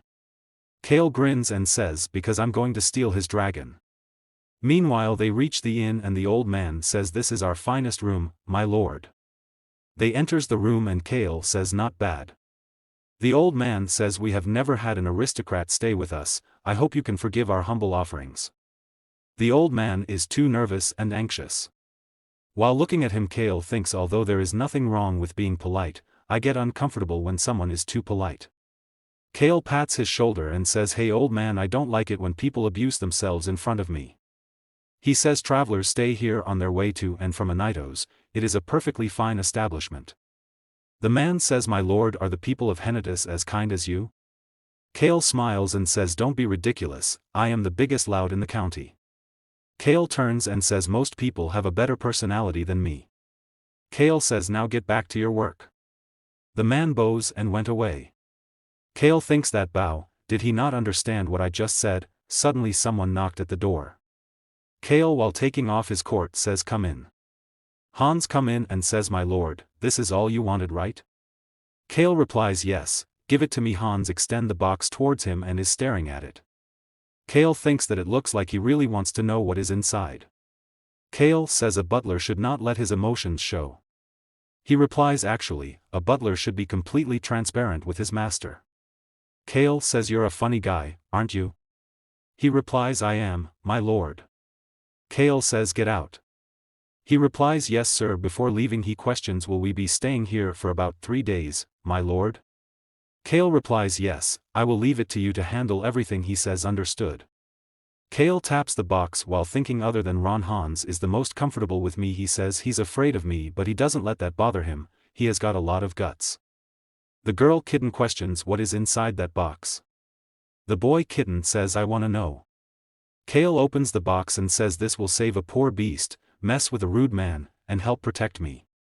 Kale remembers the time when he was in the library with Billos. Billos questions my lord, what do you need this for? Kale replies I don't have to explain myself to you. Billos replies I see, but if you are looking to purchase the whole batch it will cost you quite a fortune. Kale replies can I rent them? Billos laughs and says of course you can, since you are a special customer. Billos further says because they can't be rented out to civilians, I had to use my name to rent 2 of them, so please meet me at the capital city and return them to me in person. Kale replies sure I will do that. Now Kale is having a ball-like thing in his hand. The girl kitten questions what is it? Kale lifts it and says it is a mana orbit confusion apparatus. He further says it cost me millions of galleons. The kitten flinch and says wow. Kale tells them I spent 20 million just to rent them. He further says that with this device I can disable all the video saving apparatuses of one mountain. But I have to install this a day before and wait, and once activated, the device will only work for 40 minutes. While looking at it Kale smiles and thinks it is an awfully expensive little ball, but I like that it won't break easily. He rolls the ball on the floor and the kitten that's it. Kale stands and questions can you read a map? The girl kitten replies of course we can, we were the heirs of the Mist Cat tribe. The boy kitten says yes she is right. Kale unfurl the map and says this is where we are right now. He questions do you see this mountain?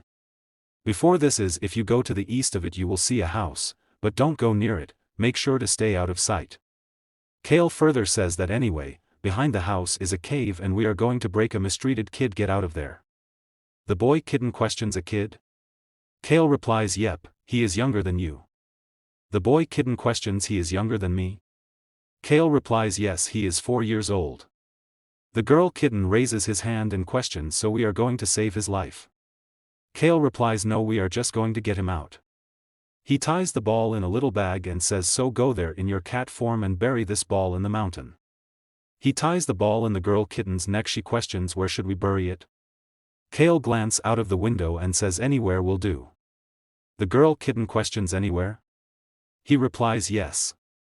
The boy kitten say sounds like a piece of cake. The girl kitten replies yeah, I mean we even managed to run away from our elders. Kale nods his head and says I'm sure it will be easy, I wouldn't be asking if I didn't think you could do it. Kale opens the window and say when you come back I will give you steak as much as you want. The kittens hop out of window and start running. Kale smiles. Kale and Choi Han are sitting on a table and having meal.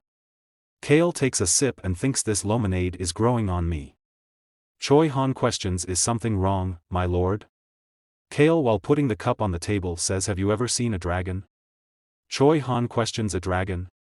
Kale replies yes. Choi Han says I have seen something similar. Kale replies does the weird monsters in the dark forest look like dragons, what did you think? Choi Han replies it was a monster. Kale question in what way? Choi Han replies in its appearance and behavior. Kale again questions is that so? He further says that then you have never seen anything close to a dragon. Choi Han says I'm sorry. Kale explains dragons are like people. Dragons, beastmen, dwarfs, elves all feel things like we do and have their own lives. He keeps speaking and says but what if a being like that has been trapped in darkness since its birth? What if it's never seen the sun? What if a small flicker of light is all it has? He keeps questioning and says can you imagine living like that? While tapping the table with his finger Kale keeps speaking and says it is forced to become something that is incapable of rational thinking and endure loneliness without being able to depend on family or friends. Choi Han seems to be in great anger. While Kale keeps on speaking and says it is barely able to sustain its existence after being tortured and abused every day. Choi Han is silent while Kale thinks that is what I thought. Of course he is furious, he's got a big heart. While lifting the cup Kale further says and that poor beast is somewhere nearby. Looking at Choi Han, Kale thinks that did the story of the abused dragon tip him over the edge? Choi Han gives a serious glance and questions are you going to rescue it, my lord? Kale replies are you insane?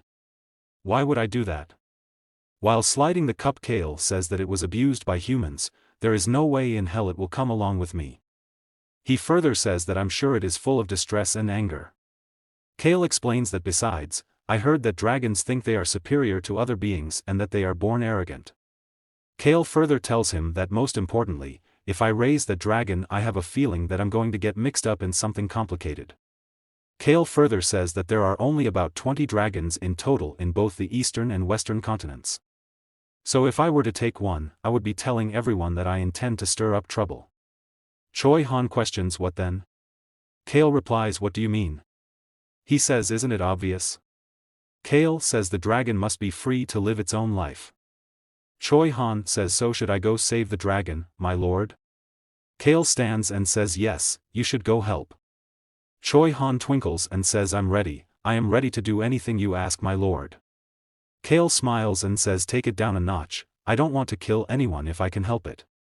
He further says that let's just take care of this quietly. Choi Han says hence I knew you were different. Kale ignores his words and says tell Ron to set a table for me on the first floor. Kale is drinking while Choi and Hans are setting. Choi Han stares at him and whispers shouldn't we stop him? He has had a lot to drink. Hans replies nope he is not holding anything. He laughs and says he promised not to throw any bottles, which means we are safe. Kale steps to the old man and says Have, you have some good stuff here. He says that it is better than I expected. The man replies it is a local drink made with fruits and herbs from the mountains, my lord. He says that is why it is a little expensive. Kale while lifting the bottle says do you have more? He replies yes we have many more bottles. Kale orders him then serve it to all my fine attendants. The coachman says my lord, you don't need to. Kale lifts him and says just drink up, I want to buy you guys a drink. Kale waves at Choi Han and calls him. He says that I don't think anything dangerous is gonna happen here. He further says that I feel bad for the guards on duty, but everyone else should take a day off when they can. Kale is wobbling and says I'm tired, let's go. Kale and Choi Han are stepping up the stairs. Kale looks at Ron and thinks this old man probably doesn't care what I do, but he won't like getting mixed up in this, so I should tell him. Kale says, Ron, I'm going to go out for a bit. He further says don't tell anyone, okay? Ron grins and says all right, my lord. He says I will be waiting. Kale replies don't wait up. Kale glances at them and says Hans and Ron, I'm off to bed, so don't wake me unless there is an emergency. Kale glared at them and says you know what I am like when you wake me up in the middle of the night, right? Hans smiles and says yes my lord, we know. He further says good night. Ron bows down and says I will wait out here my lord. Kale says to Choi Han you should get going, too. I don't need your help anymore. Choi Han replies yes, my lord. Kale leans down and whispers in his ear and says climb in through the window once the sun goes down. Choi Han nods his head. As the sun goes down the girl kitten asks should we go now? Meanwhile Choi Han steps in from the window and says Lord Kale? Choi Han hopes in the room and says Lord Kale. Kale tosses something towards him and says put this on. Choi Han catches it and questions what is this? Kale replies what does it look like? It is the mysterious organization's uniform. The design and seal were described in detail in The Birth of a Hero. He thinks in his mind that probably because the organization ran into so much trouble with Choi Han. I made this uniform based on that description. Kale wears the shirts himself and thinks it is a little shabby, but it will look pretty real from a distance. He further says I bet people only remember the star anyway. Choi Han questions are we going to do something bad? Kale looks suspicious and replies yes, very bad. He grins and says very bad for Vinyan Sten. Choi Han replies then I will also need a mask, my lord. Kale gives him the mask while thinking I guess even a nice guy like him hates certain people and wants to see them suffer. He further thinks that this is a guy who lived alone for decades and only recently joined society. He is just shy of turning 18 years old. The cat starts meowing. Kale tells him that these cats are from the cat tribe, they are anthropomorphic beasts. Choi Han bows down towards them. Kale tells them hey guys, this is Choi Han. He further says here we have On and Hong. Kale says that is it for introduction. He orders now, let's get ready. They all jumps out of the room and the watch is ticking. Kale looks at it and orders let's go. They all start running very fast.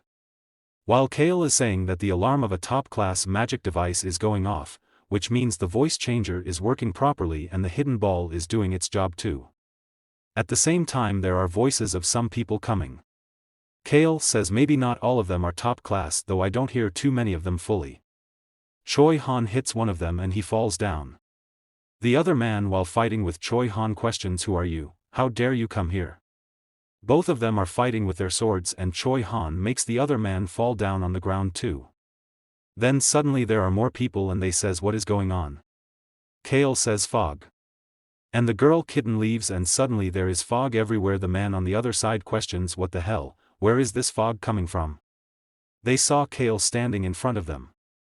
Kale glances at them and says protect. Choi Han stands in front of Kale for protection, the leader from the other side shouts stop them. The man seems confused and says he just disarmed 2 men, is he a swordmaster? Choi Han knocks them all in one swing. Kale looks at him and thinks he knocked them out with a single swing. The man runs towards Choi Han saying who the hell are you guys? Choi Han gives him a stroke from his sword and says quiet. Kale says I will leave you to it. While fighting to those people Choi Han says no one shall pass this point. Vinyan looks at the crystal and questions why isn't this stupid crystal working? He feels someone standing behind him, he gasps and turns. He starts taking steps and starts trembling. He says who are you? Stay back. He also says you have no idea what is in here.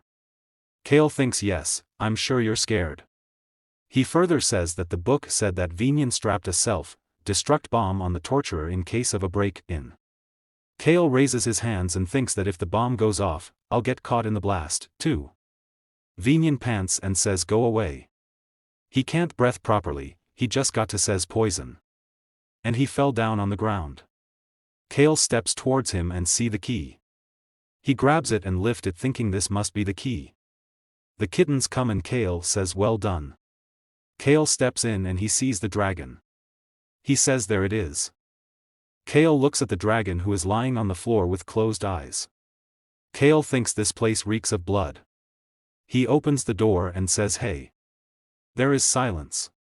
Kale slips down his mask and says let's get you out of here. The dragon opens his eyes. Kale looks at him and thinks I like that look. The kittens are with Vinyan and the boy kitten touches his hand and says it's about time. The girl kitten repeats his word. And suddenly Kale comes out taking the dragon in his arms. He puts him on the floor, politely. Girl kittens looks and says it must hurt a lot. The boy kitten looks dragon and calls him poor thing, it must hurt. Kale says I know.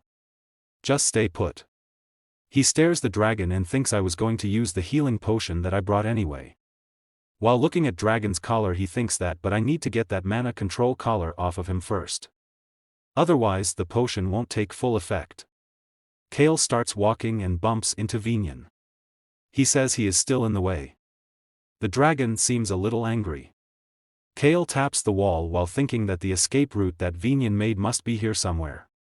He keeps thinking that according to the book, Vinyan had a clapping fear of intruders, so he created a way out of this palace.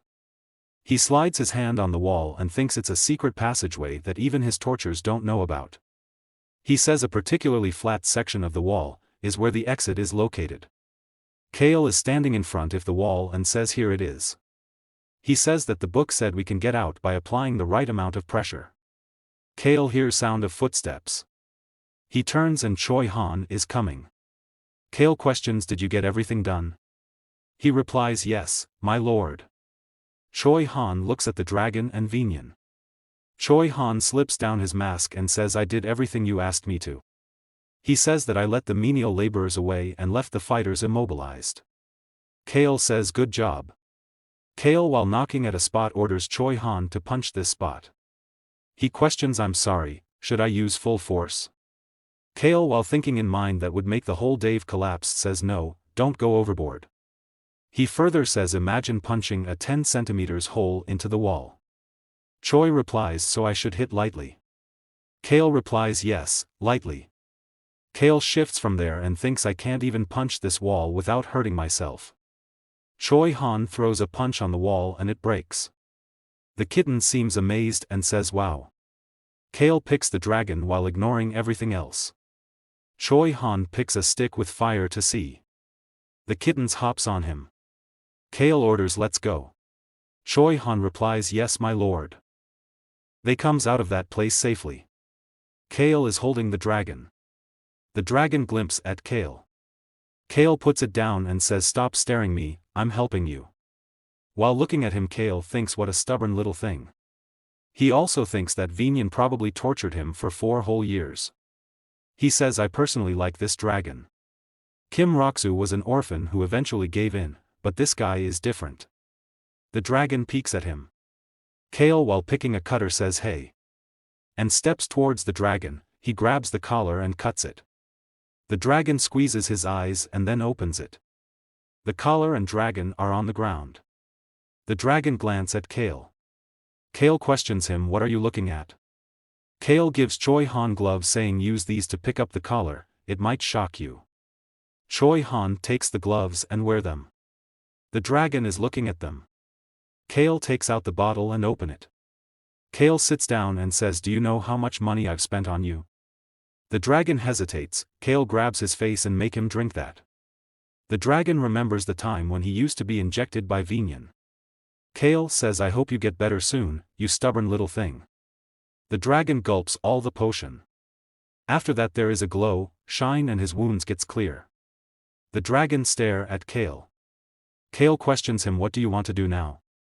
Kale says that you're a smart arrogant dragon. He tells that I know you can speak the human language, so answer me. He questions again what will you do once you're free? The dragon replies, I will live. He says that I'll be free, I don't want to be tamed. Kale replies, then do that, dragons should be free. Kale says, I'm not going to raise you. The dragon get jolted and says, liar. He says that humans always lie.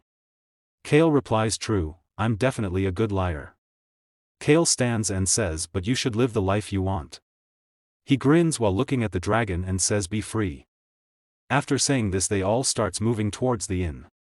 While walking, Kale thinks that I think I've done everything I wanted to do. He thinks that I messed with Vinyan and saved the town from a mad dragon. Kale says let's go while Choi Han glimpses at the dragon. Kale thinks that and through this experience, Choi Han learned what it meant to be free. He keeps walking and says most importantly I don't have to be responsible for a dragon. The dragon standing there watches them and says I hate human. He looks at the bottle and says humans are bad. While they are walking, Hong says Own, I think he's gonna follow us. Own replies, yeah, I think so too.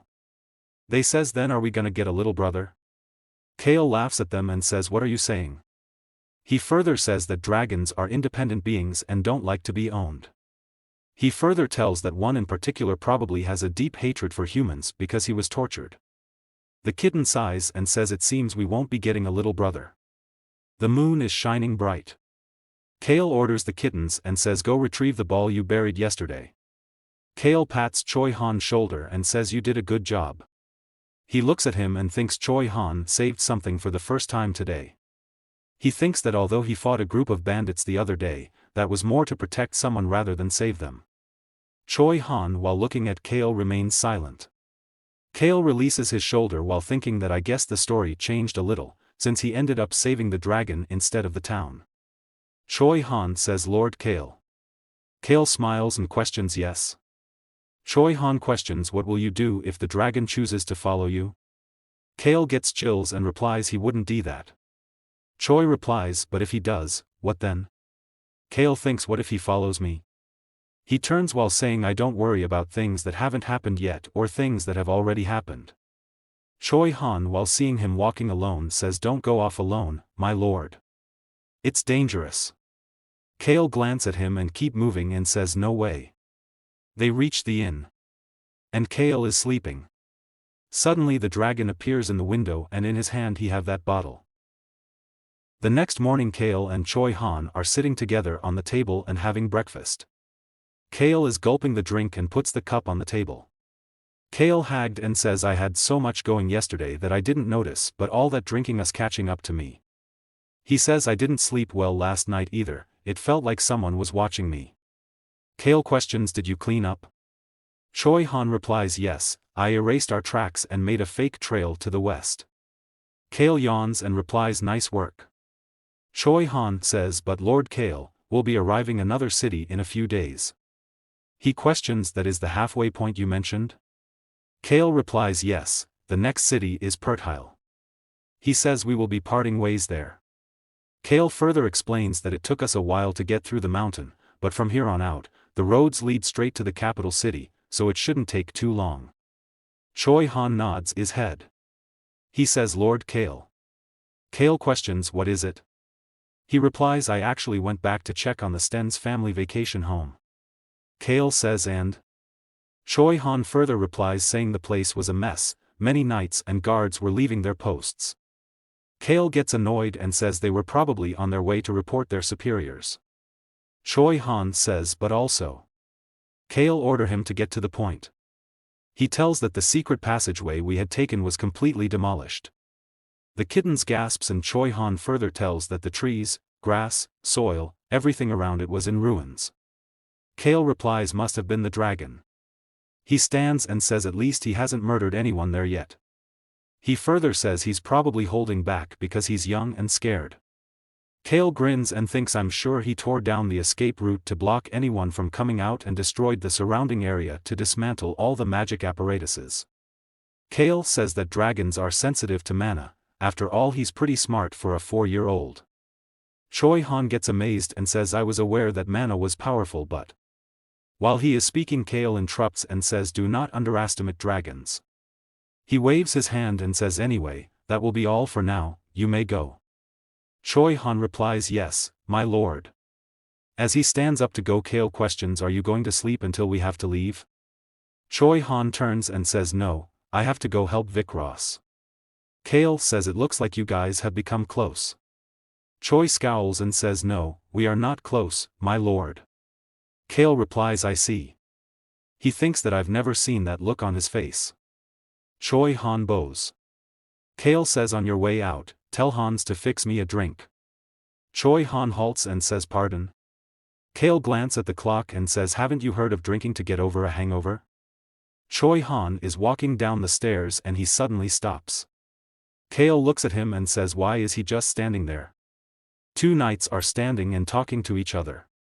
Kale looks at them and thinks is that one the knights he knocked out yesterday? Kale bumps in his leg and questions what are you afraid of? Choi Han replies I should have made sure they were totally incapacitated for at least a day. He says I didn't expect them to recover so soon.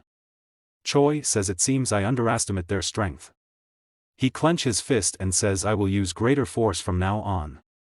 Kale sneaks out while thinking that's Choi Han, the main character of the story, who's willing to destroy everything in his path to obtain justice. Kale is sitting on the table. The old man steps having a bottle in his hand and says my lord, I've bought the same bottle from last night. Kale says hey, old man every time I see you, I think. The old twitches and says yes. Kale smirks and, he's a hell of a businessman.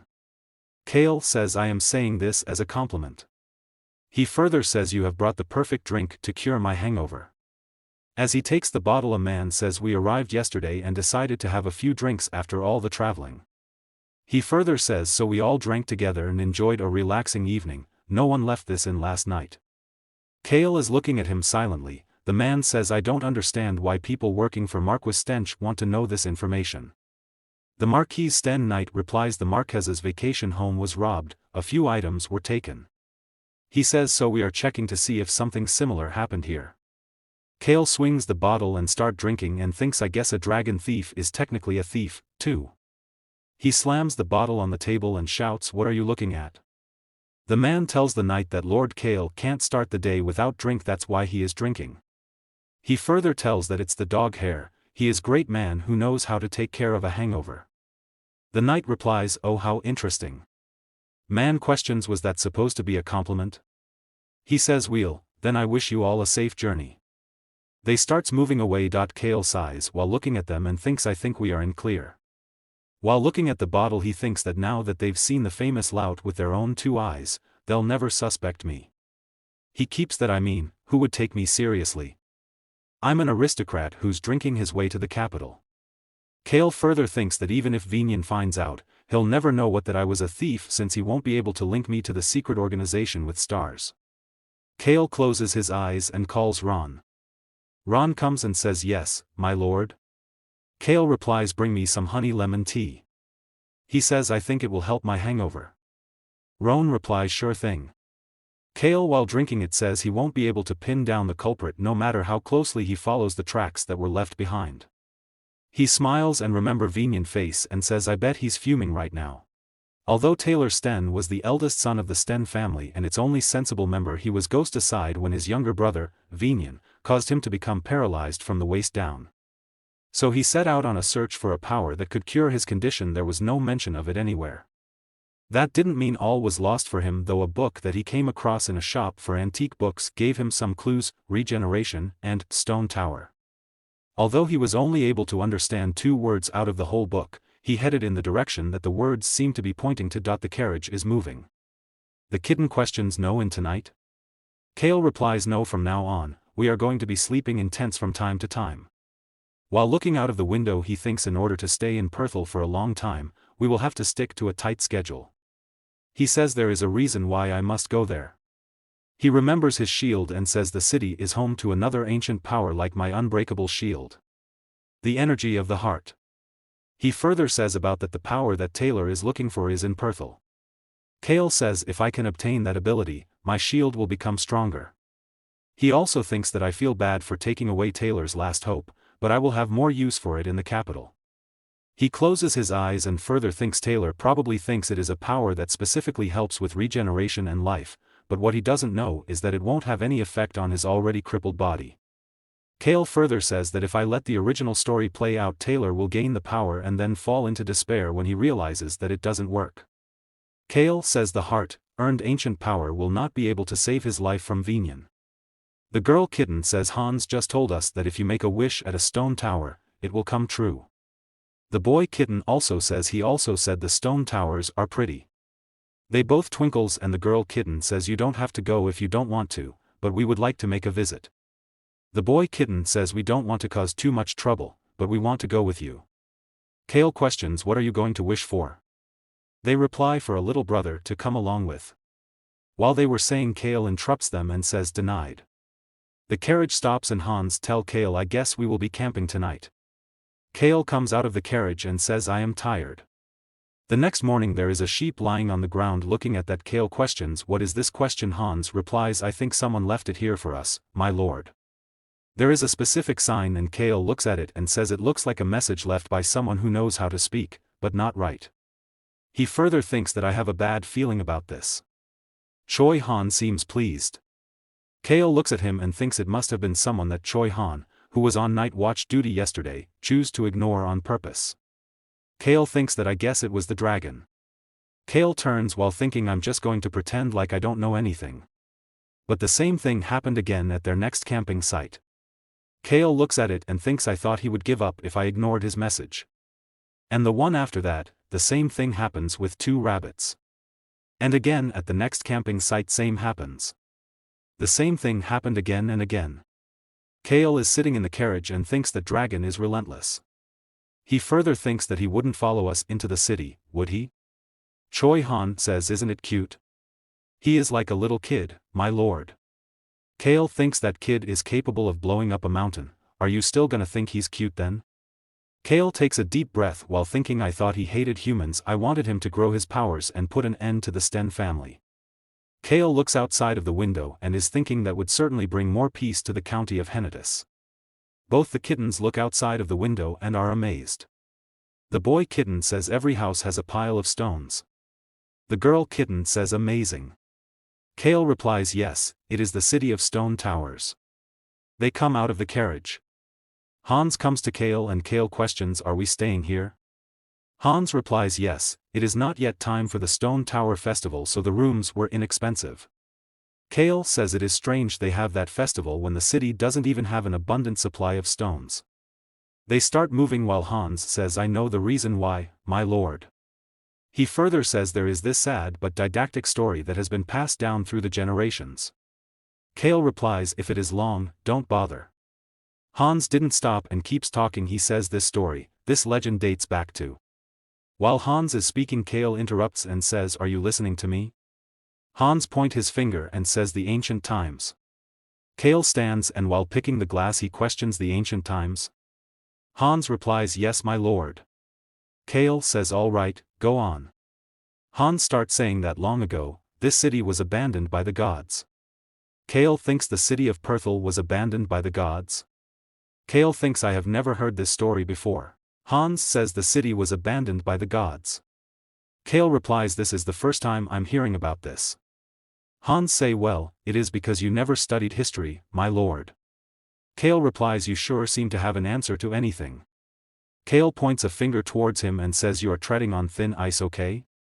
Hans laugh and say it is the job of a butler to inform his master of anything he doesn't know. Hans further says anyway, nobody knows why the city was cast aside.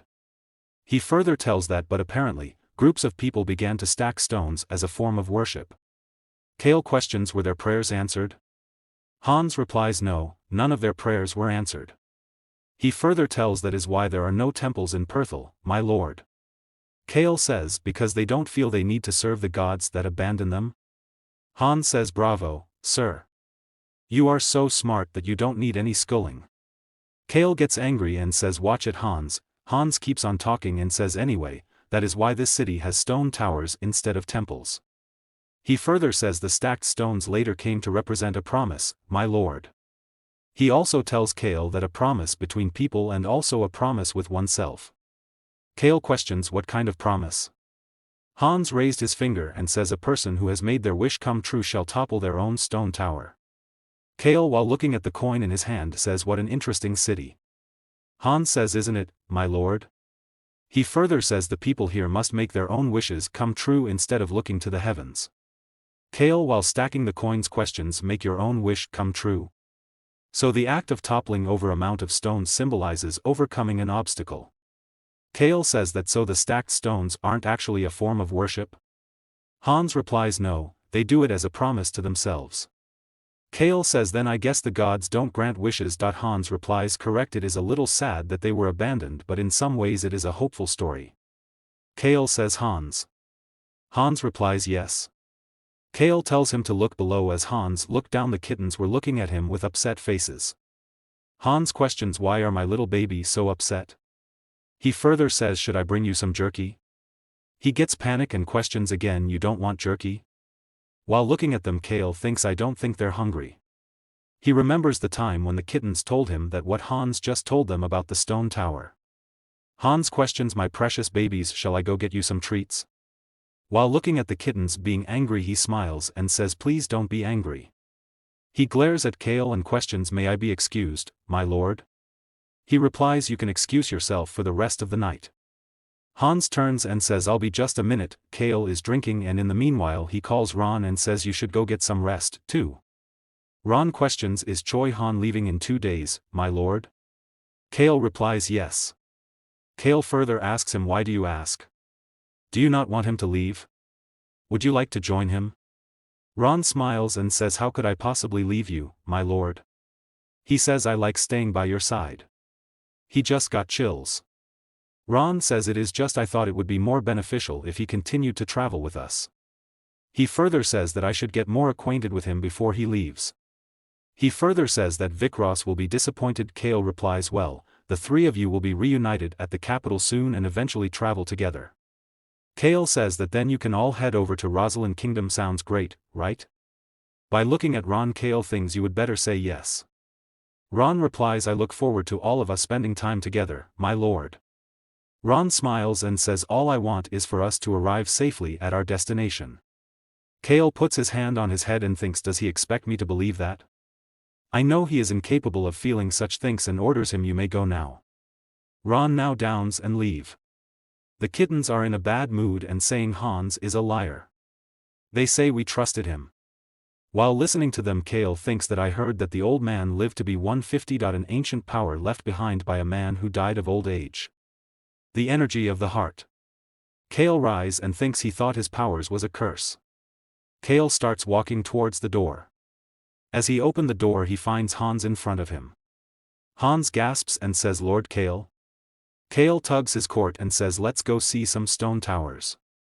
He further says, "Just you, me, Choi Han and On and Hong will go." Han smiles and thinks the 150-year-old man wanted to go somewhere with strong winds to stack his stones. A place where the winds converged. Kale pats his shoulder and says, "So get ready."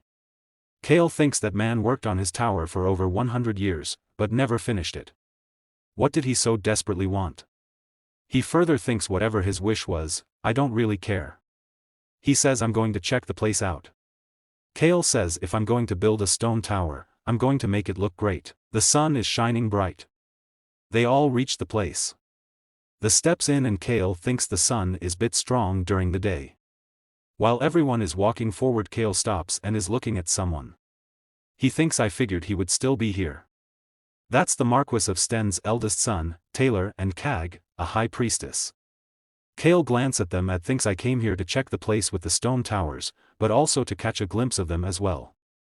He further thinks all I had to go off was a description of what they looked like. Taylor questioned Kage, "Why did you want to come here?"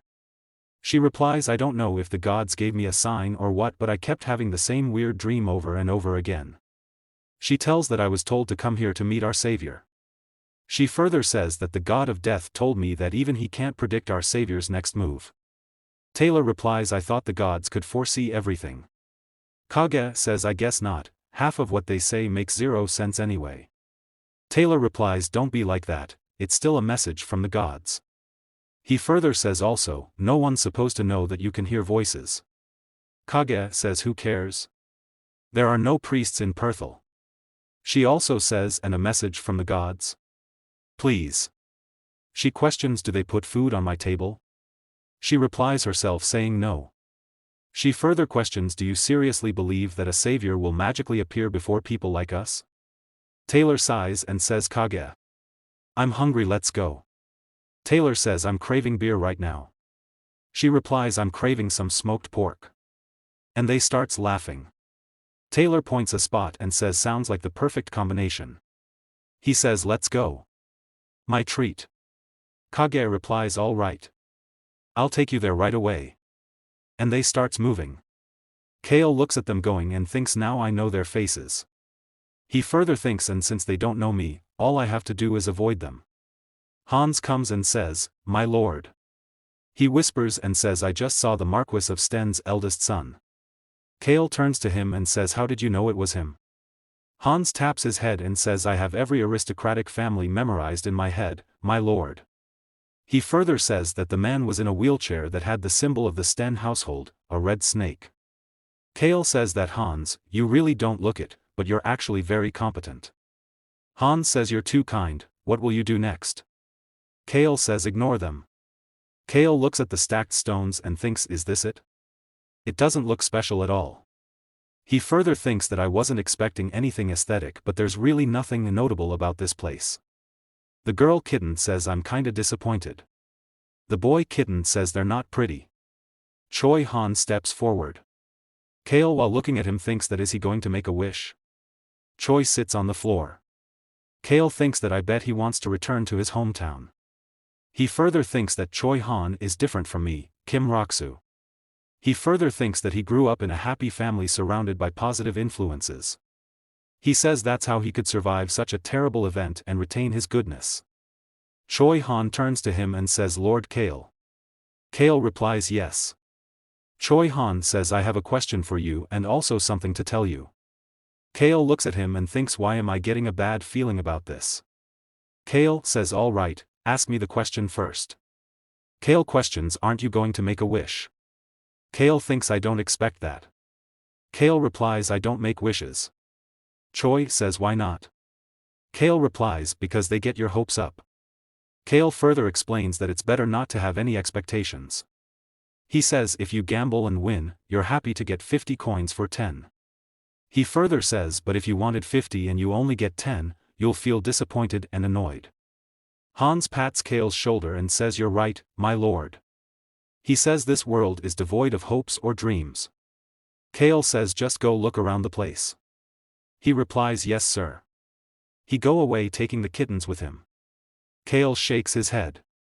Choi Han says, and now, my report. He says, the dragon followed us into the palace, my lord.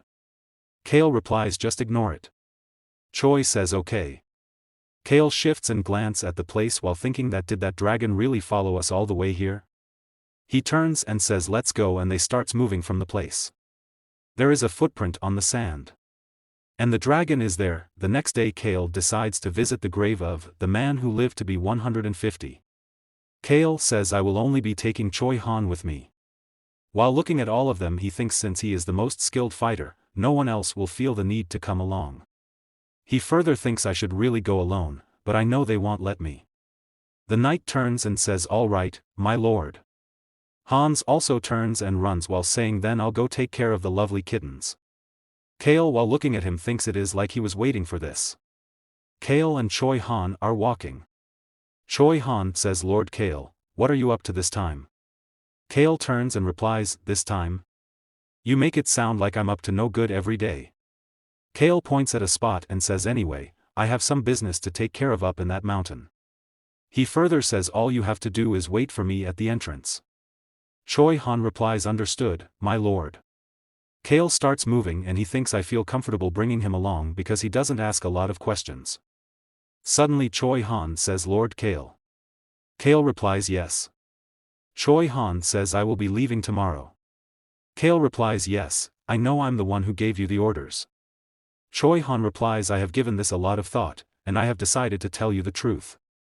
Kale, while looking at him, thinks I guess this is what he really wanted to talk to me about, not the dragon.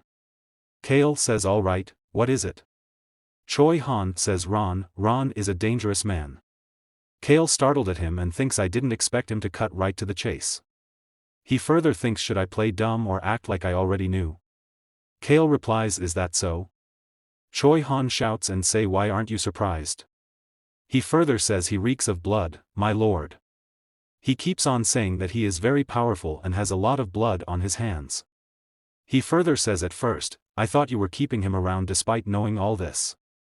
Kale keeps quiet while thinking if I had known, would have taken Ron with me to rescue the dragon but I didn't. He further thinks that means I either didn't know about him or didn't trust him. He thinks that but why would I have kept him by my side for 18 years if I didn't trust him?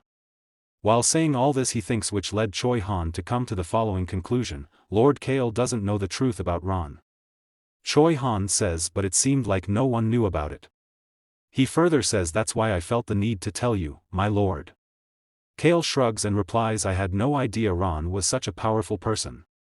Choi Han replies he possesses a shadowy strength, my lord. Are you going to keep him around? Kale thinks of course not, I'm gonna send him off with you as soon as we get to the capital. Kale further says to me, you guys are the same. Choi Han says I am sorry.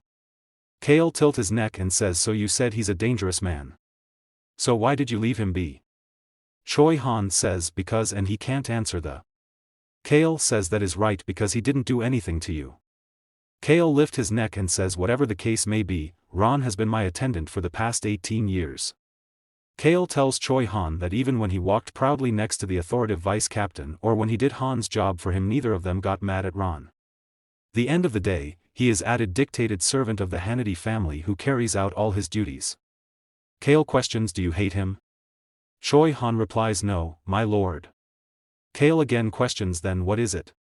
Choi Han says I just thought you should know that he is a dangerous man. Kale replies both you and Ron are the same to me. Kale further says that by your logic you also pose a threat to me since you are a powerful warrior. When Kale and Choi Han are having this conversation Ron is keeping an eye on them from a tree.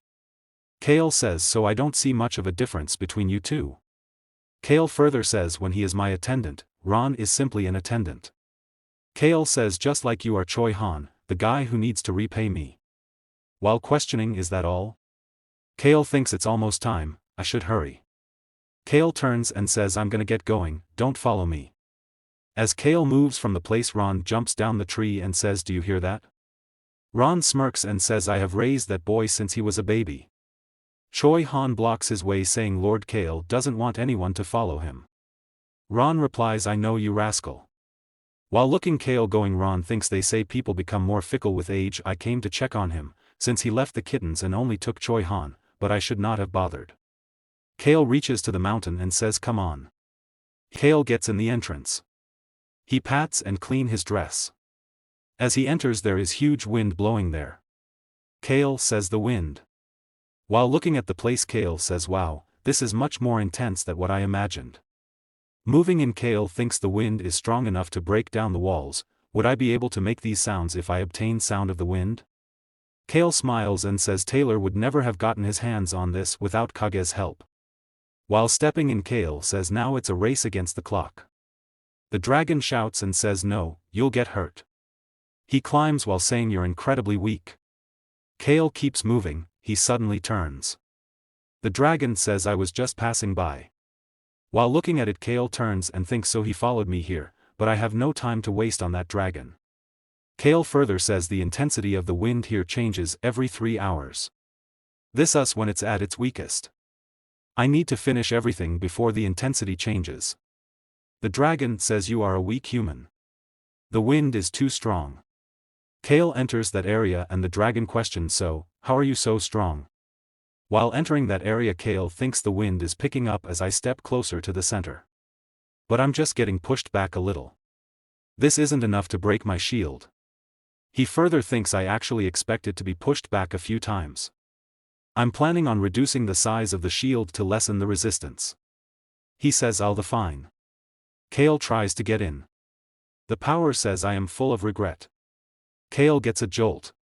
The power again says I am full of regret. Kale looks at it and thinks I knew I would hear a voice, just as the tree talked to me. The power again says I have so many regrets. Kale looks at it and thinks there is something weird about each of ancient powers, why did Taylor think this power was serious? The power says the man who possesses a familiar power. I do not wish for you have this power. Kale stops and thinks a familiar power? The power starts speaking very loudly for I have betrayed my comrades. I was an imbecile. I survived by myself and grew old. How disgraceful is that?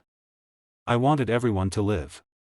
Kale is holding himself very difficulty and the power further says but my wish will never come true. How tragic indeed. That's why I couldn't finish the tower. Kale replies you are so loud. While he thinks in mind that he is not serious at all just super whiny. Kale rumbles and thinks this is annoying, the food critic was better. The power says regeneration is useless. All it does is protect yourself, nothing else. I'm worthless trash. Kale while trying to get close to it thinks who cares? Survival comes first. I need powers that can protect me. Kale says I just have to take 5 more steps. He starts talking steps and says 1. He thinks that the shield might break. And I might cut by the wind I should shrink it. The power says even when the wind sliced through my body like a sharp blade I didn't die. Kale keeps moving while counting 2 and thinks ancient powers sure are talkative. The power says this is a cursed power. Kale takes another step and says 3. The power says my heart kept beating, but I couldn't do the same for I was afraid of death. I was hurt all the time, so I was afraid of pain. Kale takes another step and says 4. The power keeps speaking and says and even more afraid of the death that awaited me. And Kale takes another step saying and finally, the 5th step. And the wind stops. The power says I chose to throw away my beliefs in order to live.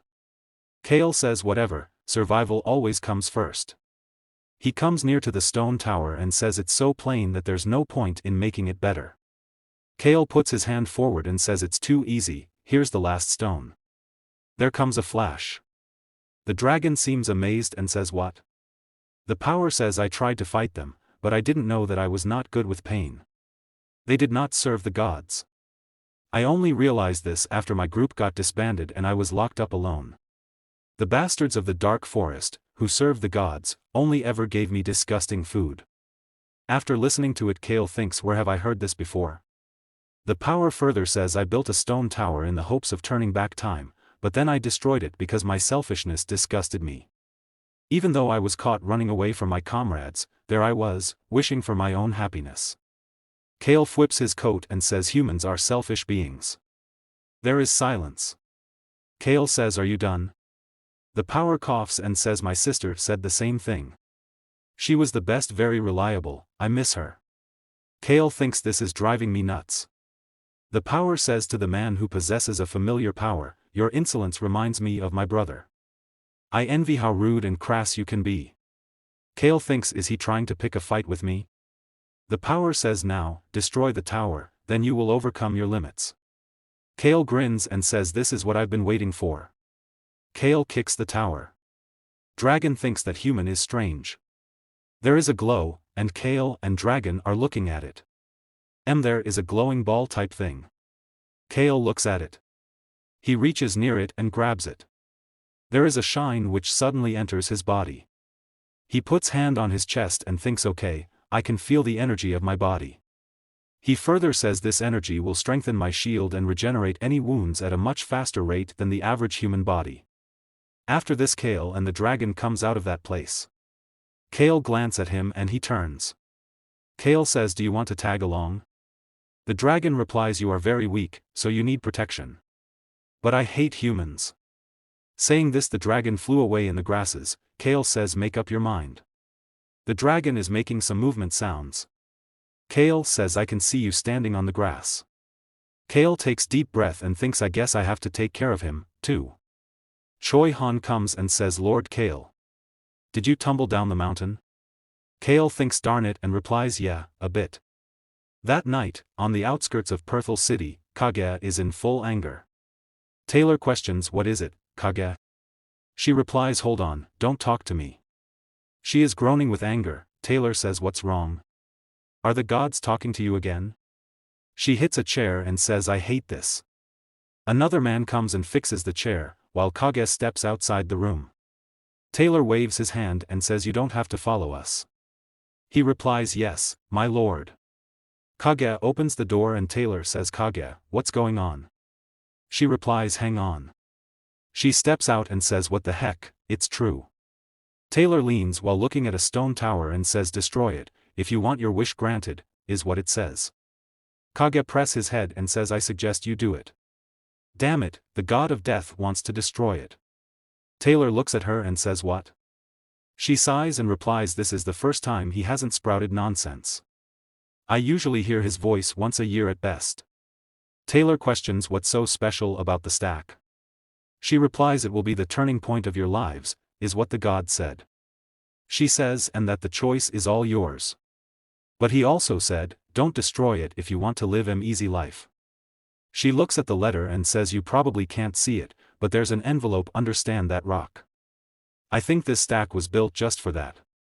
She turns and says, I don't sense any danger, so what will you do? Taylor smiles and says, let's destroy it. She kicks the tower and breaks. Meanwhile, Taylor thinks of the words, don't destroy it if you want to live an easy life. He further thinks, well, my life has never been easy. Nor do I want it to be, I'm going to fix my legs and march on forward. Taylor looks at it and says, I must overthrow the damned Sten family. Taylor opens that letter which states the Crown Prince possesses an ancient power. It's healing star that is of no use to him. It's a power that can cure and deformity once, and he's looking for a means to keep the second and third princes in check. Taylor trembles and says, this sure will be the turning point. Kage snatches it and says, let me see. She starts reading it, which states your legs might not move, but your brain, arms, eyes and mouth and every other part of you is alive. I leave the decision to Taylor Sten, the eldest son of the Marquis of Sten. Taylor says, Kage, let's put the butler in charge and go to the capital. She replies, okay, I know you can look out for yourself. He replies, that's right, I used to be like that. Taylor thinks that I shouldn't have let my guard down, I should have taken care of myself. Then maybe I could have avoided this injury. Taylor says, to make it in time for the events at the royal palace, we must hurry. Kage says, okay, let's go. The kittens are looking at them. One says, Own, can we go home now? Other replies, yep. We did everything he asked us to do, so let's go have a late night snack. They says, yay, a late night snack. The next morning, Choi Han tags his bag. Kale stares at him and says, is that all you're taking? Choi replies, yes, my lord. Kale sighs and throws a bag towards him while saying, take this with you. Choi grabs it and says while opening, Lord Kale, this is. Kale glances at him and says, what? Why? What's wrong? Kale further says, throw it away if you don't want it. He turns and says bye while thinking it was a small gesture, but I feel like that was a nice way to say goodbye. Choi grips it with happiness and says, I'll be back, my lord. The knight says, I'm the to train while you're away, so I'll be Lord Kale's guard when we get to the capital. Hans says, take care. Ron smiles and says, have a safe trip. Vikros also says, I'll have my knives sharpened. The kittens comes to Choi and Choi sits to say goodbye. The dragon is looking at him and swirls a blue light towards him. Choi, while patting his bag, thinks, I've already received so much, but he keeps giving me more, should do my part to repay him. Choi says, I'll see you in the capital. The day after Choi Han left, they all left Perthel and headed for the capital. Kale steps out of the carriage and Hans says, the sun is setting, my lord. We should set up camp here. Kale replies, okay. The kittens are whispering, looking at them. Kale says, what is it? Kale smirks and questions, what? Did you meet the dragon? Kale takes a deep breath and thinks, now that I've said goodbye to Choi Han, I've got a dragon following around. It's what he wants, so I can't stop him now. There is a sudden sounds of horse and a carriage coming. The knight says, I'll go take a look. The coachman of that carriage says, do you mind if we set up camp next to you? The knight questions, who are you? He replies, I'm Tom, a knight working for the Sten family. After listening this, Kale says, damn it. I didn't pay attention to the carriage because it looked so plain. He further says, I noticed the crest of the Hennitus family, so I decided to ask. Taylor says, I'm Taylor Sten. Kale seems unpleased and thinks after one left, 3 showed up. And not just any 3, one's a dumb dragon, one's a crazy priestess who wants to be excommunicated, and the other's last name is Sten. Kale takes a deep breath and comes to Taylor. Taylor says, I know this is very sudden. We will leave if you're uncomfortable with the idea. Taylor says everyone in my life began to avoid me when I became paralyzed from the waist down. I was literally abandoned. Taylor thinks although the Hennitus family is neutral, they might not want anything to do with me. Kale says why would you leave?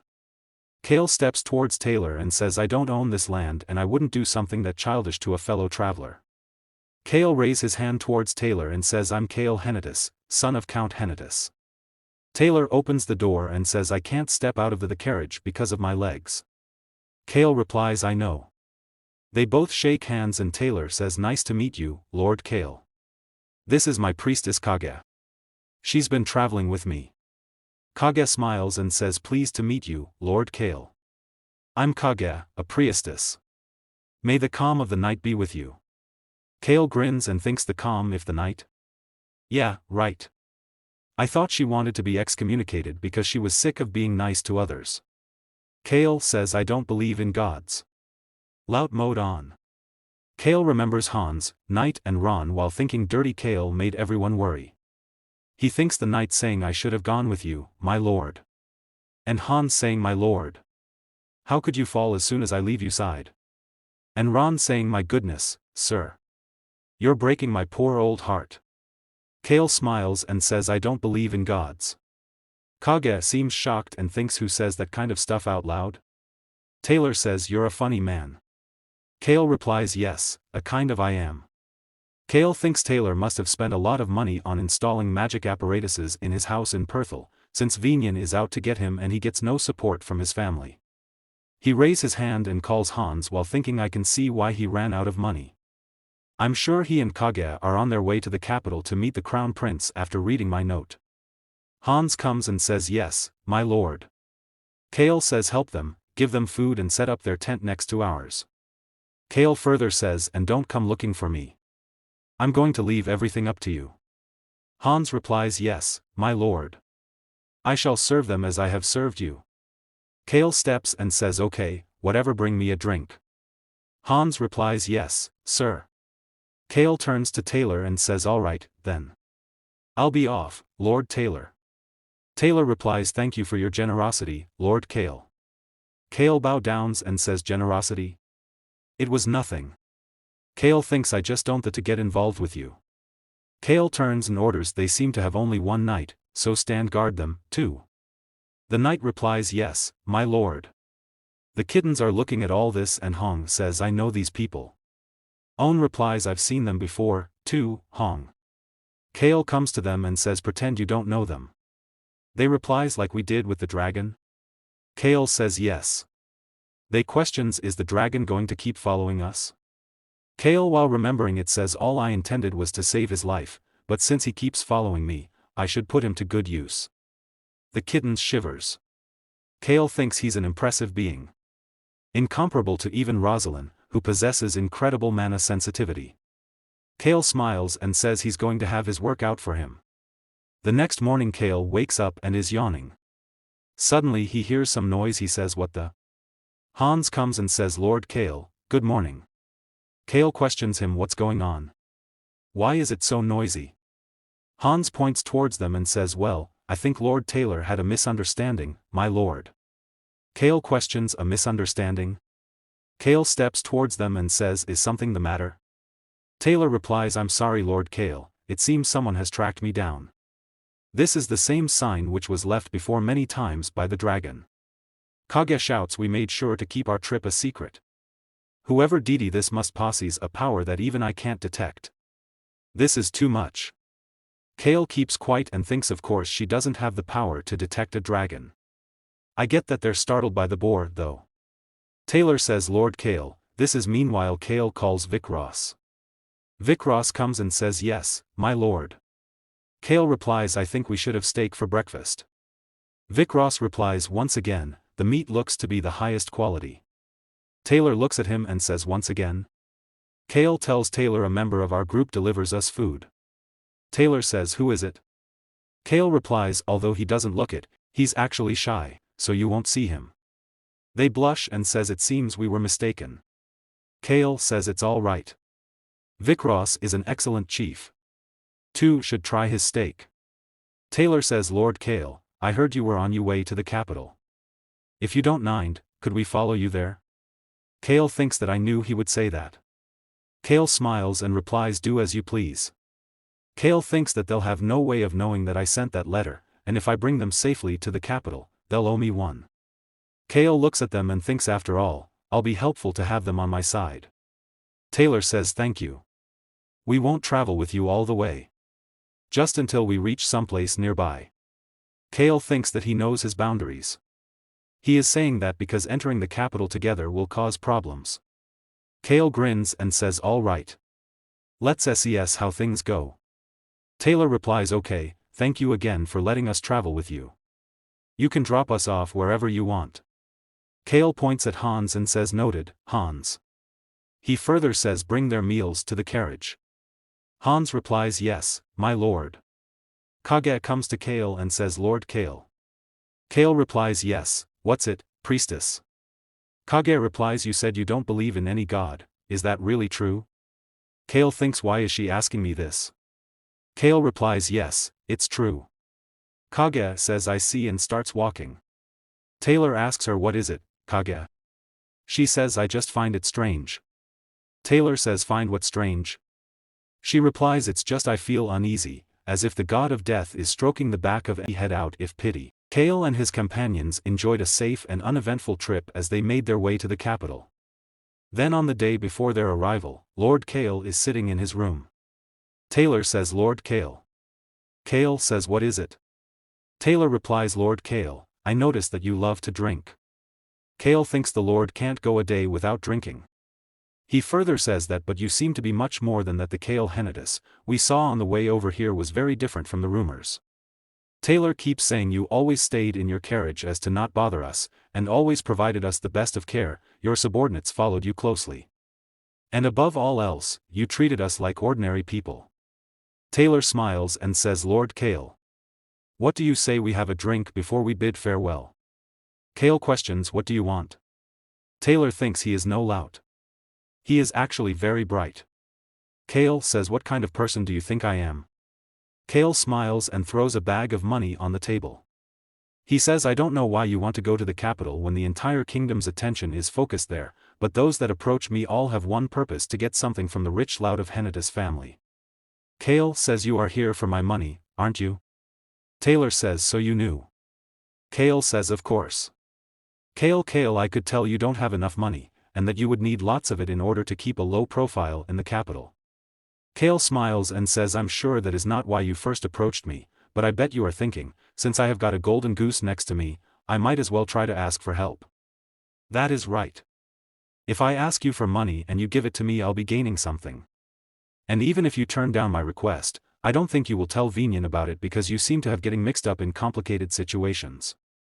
You are a smart person who keeps his true self hidden off purpose. Taylor says thank you, Lord Kale. Kale further says that is what I think of you. Kale questions you are leaving at dawn, right? He replies yes, I thought about leaving quietly, but here I am. We must manage on our own from now on. Kale says are you going to enter through the temple? Taylor replies yes, that is the plan. Kale says but Vinyan or the Marquis will probably find out in about 3 days. I'm sure there are people looking to play politics at the God of Death Shrine, too. Taylor says you really are well informed.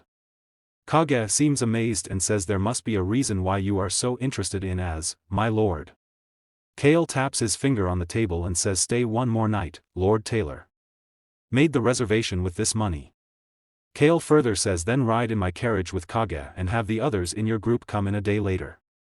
While sliding a bag towards him Kale further says here this is a magic apparatus that makes everything around it invisible for 5 minutes.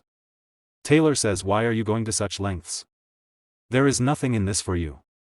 Kale replies well, the answer is pretty obvious. He looks at Taylor and thinks I got him into this situation, so I should help out. Also, if Taylor becomes the head of the Sten estate, I won't have to worry about the power-hungry stance anymore. That will mean less trouble for the Henitus estate and an easier life for me. Kale says because I feel bad for you. I want to see why a crippled man with a target on his back is going through all this trouble. He further says that I feel bad that the eldest son of a Marquis is asking the lout of Henitus family for money. Taylor clenches his fist and says the note was right. I can no longer feel my knees, but my eyes, nose, mouth and hands and every other part of my body is still alive. Taylor smiles and says thank you for your pity, I needed that. Kale replies I do have one condition, forget everything that has happened. Kage says Lord Taylor and I won't tell a soul. We will swear to the god of death. I'm sure you know this, but a person who breaks a vow made in the god of death name will die. Kale replies yes I am aware. Please make the vow now. Kage says I take it that you won't be joining us? Kale nods and say no, I have no intention of joining you.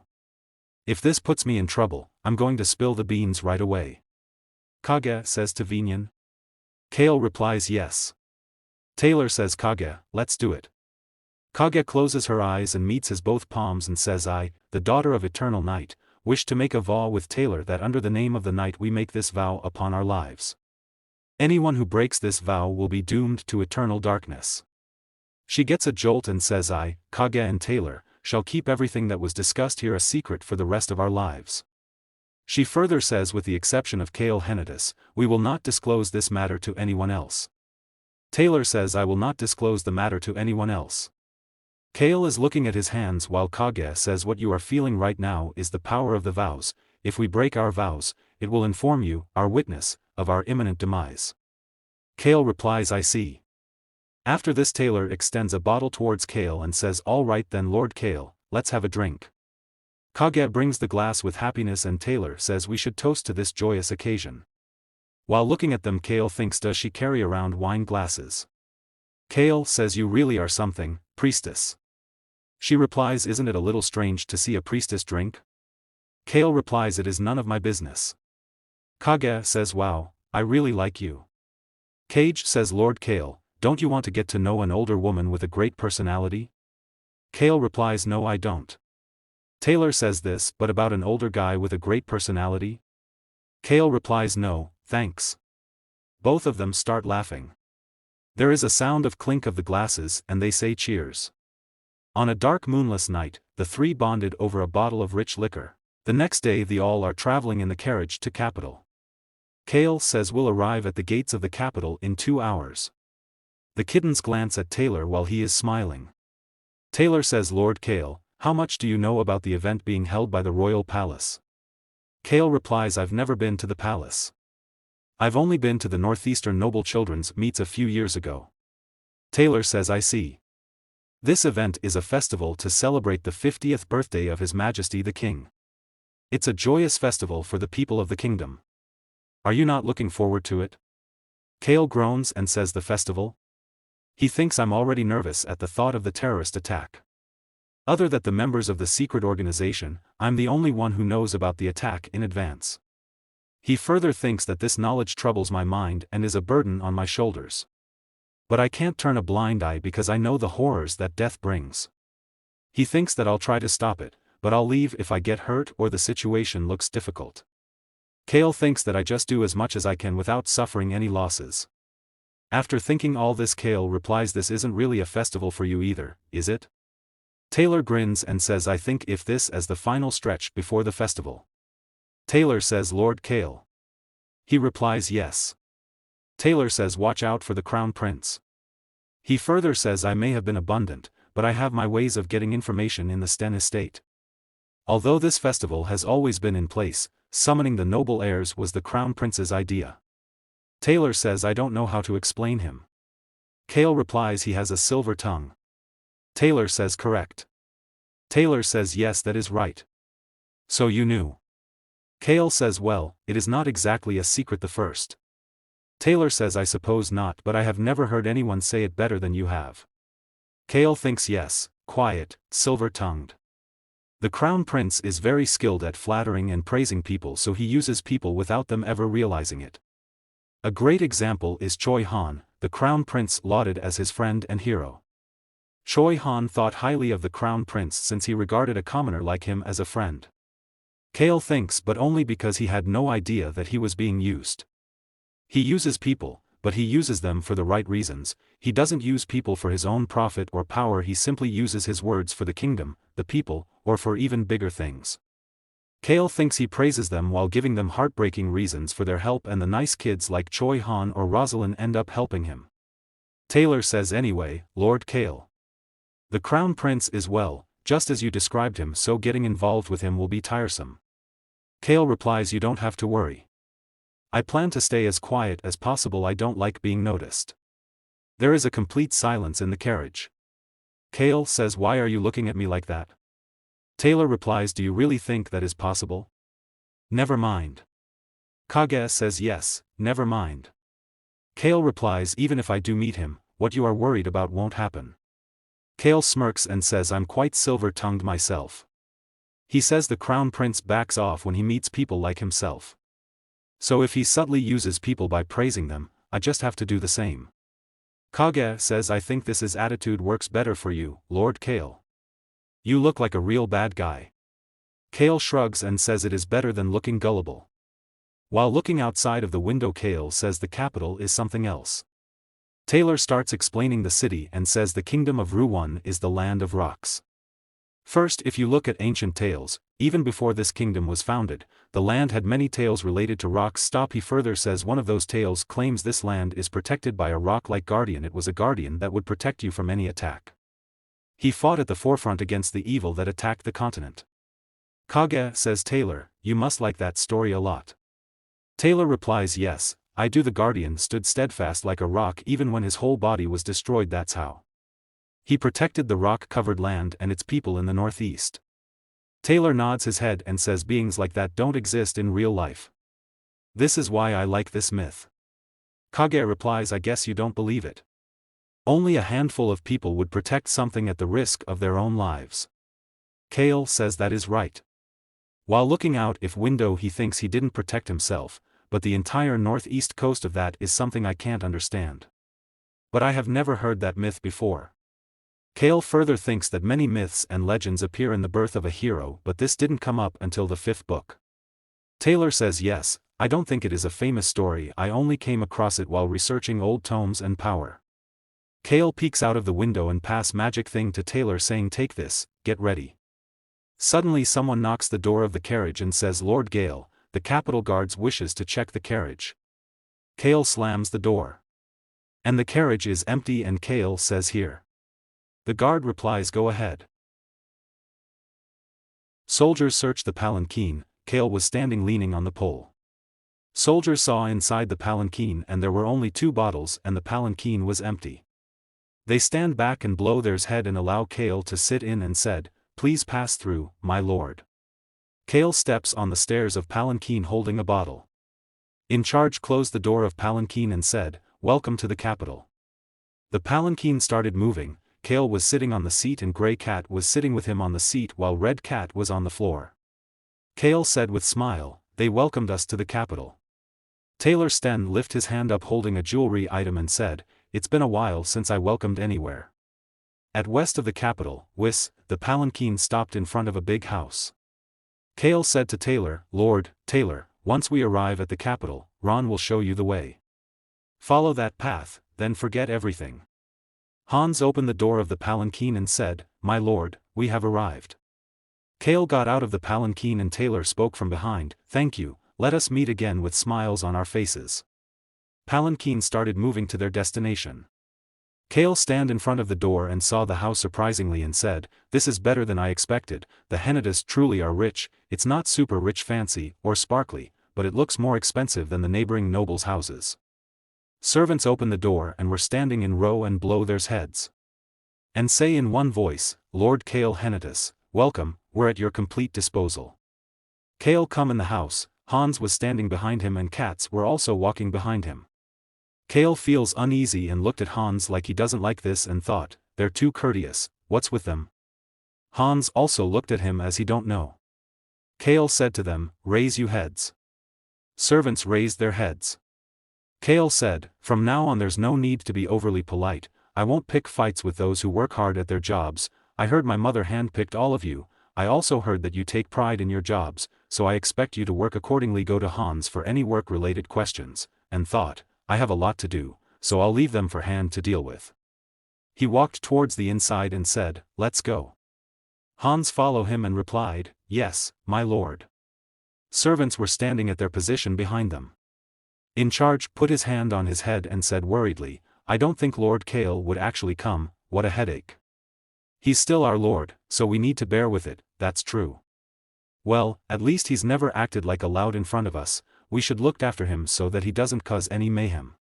Kale out an envelope on the table. Hans was standing behind him and asked, Are you not going to go, my lord? Kale said unhappily, Do I have a choice? He replied, No, my lord. It's the gathering of the Northeast.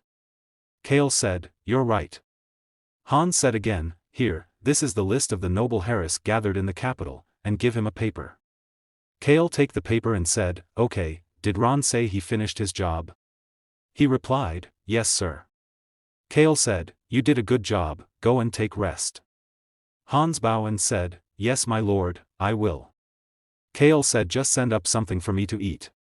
He replied, Yes lord. Kitten walked in the room where Kale was sitting. Kale stand up from the coach and opened the door of the terrace and stand there, and put his hands in pockets. Air was blowing and leaves were floating. Kale was sitting on the couch and in front of him Black Dragon was sitting on the chair and between them a table was set with food. Grey Kitten was sitting on the table while Red was trying to climb up.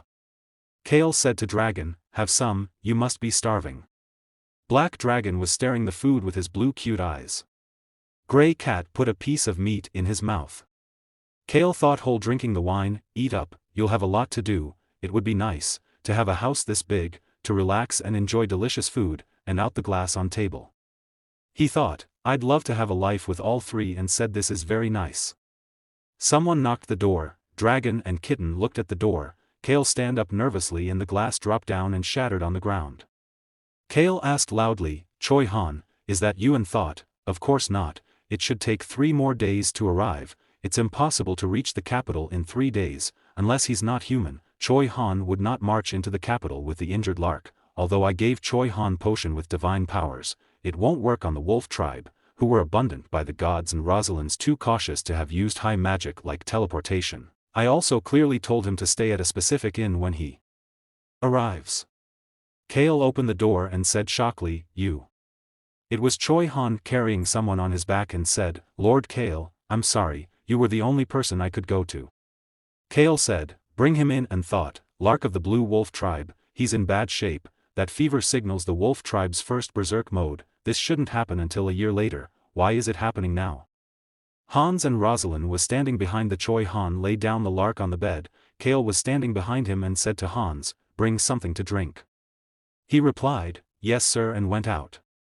Kale looked this and thought, looking at his state, I don't think we can stop him from being going but berserk. Rosalind was also standing near the bed.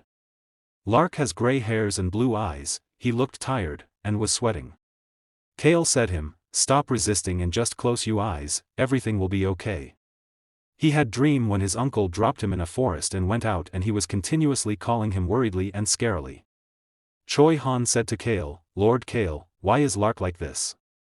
The potions you gave me did not work either. Rosalind's told me that potions don't work on the wolf tribes but none of the healing spells worked either. He said angrily, I need to protect him, I should be protect him. Kyle replied, Calm down, at this rate, you will be the one going berserk, if you trust me, leave this to me. Choi Han said, I trust you. Kale replied, Okay, and looked at him and thought worriedly, so did something happen? I knew Choi Han was kind and all, but at this point in the book, he only just starts to open up, he doesn't open up to Lark this much just yet. Is this also a result of my changes to the story?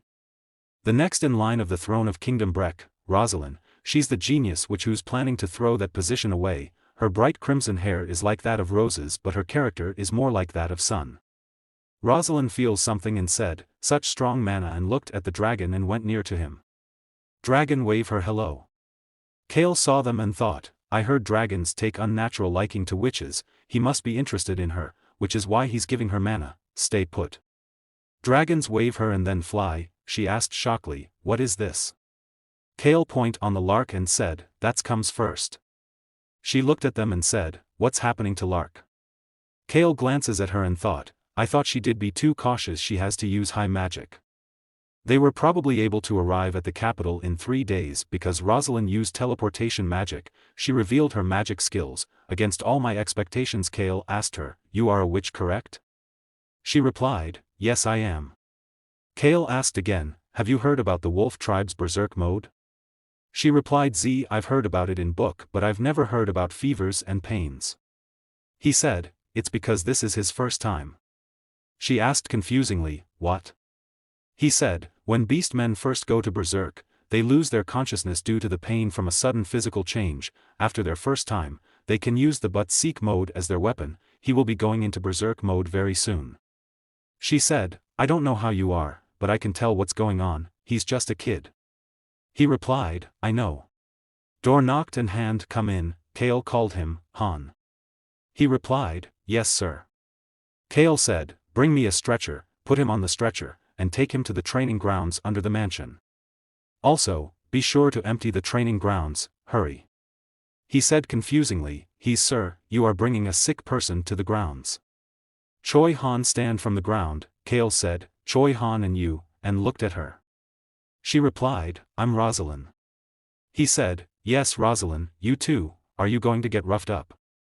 They both said shockingly, what? He said, wolf tribes, like bear and lime tribes are beast men who have predators' blood running through them. These beast men have their parents or siblings take care of them when they first go berserk. They take away attacks from the kid in berserk mode and protect them from harming themselves. Obviously, that won't be possible with him, let's pretend you two are his parents.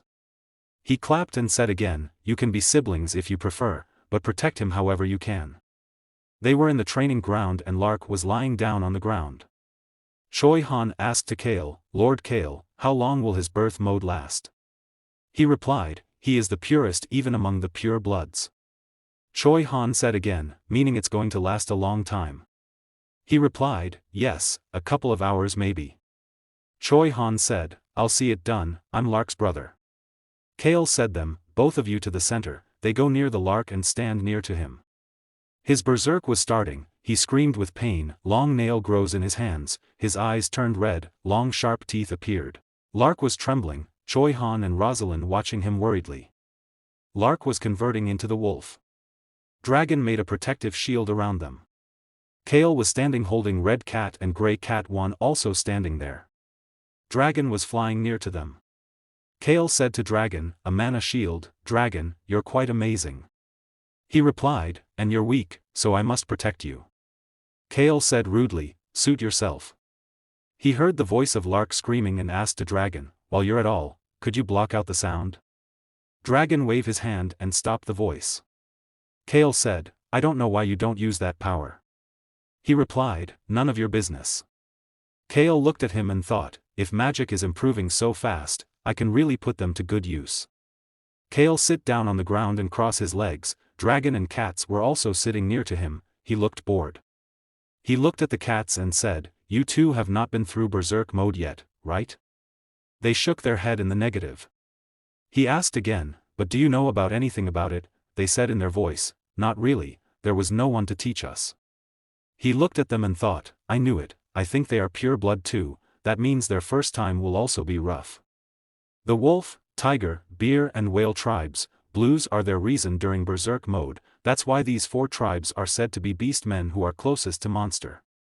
He said to them, I don't know much about the cat right, but if you feel you are going berserk, have a fever, or start hurting, come to me quickly, and thought, I said I'd take care of them, so I better do it right.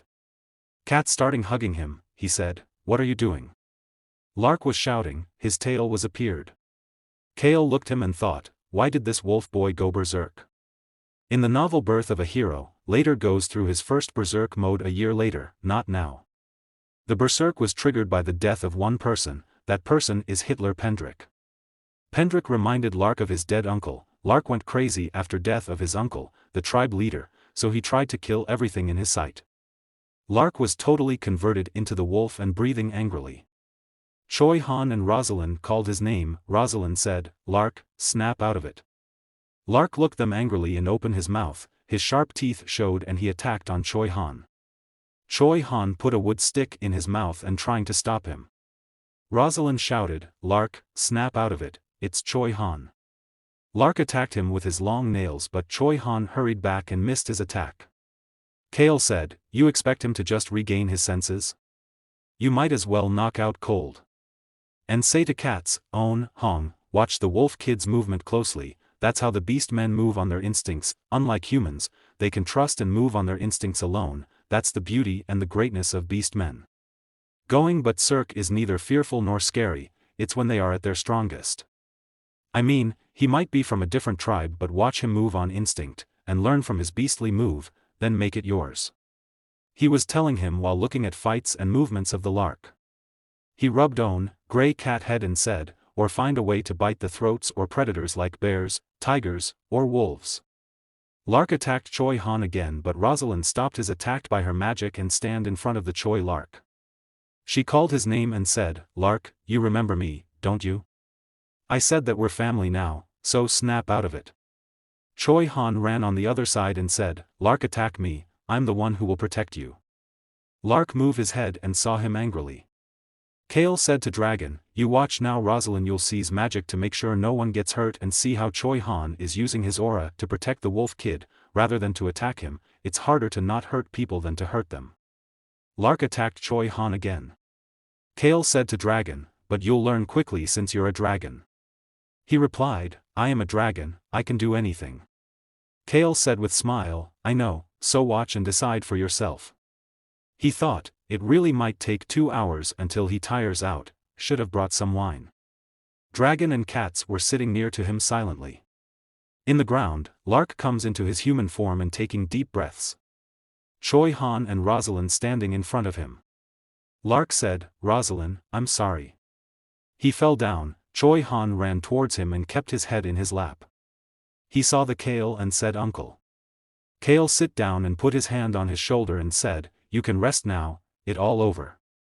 Lark closed his eyes. Choi Han put him on the scratcher, Rosalind was standing near to them. Kale throw a bottle with red liquid towards her. She caught it and said, positions don't work on Lark. Kale said, why would I give potions to a member of the worst tribe?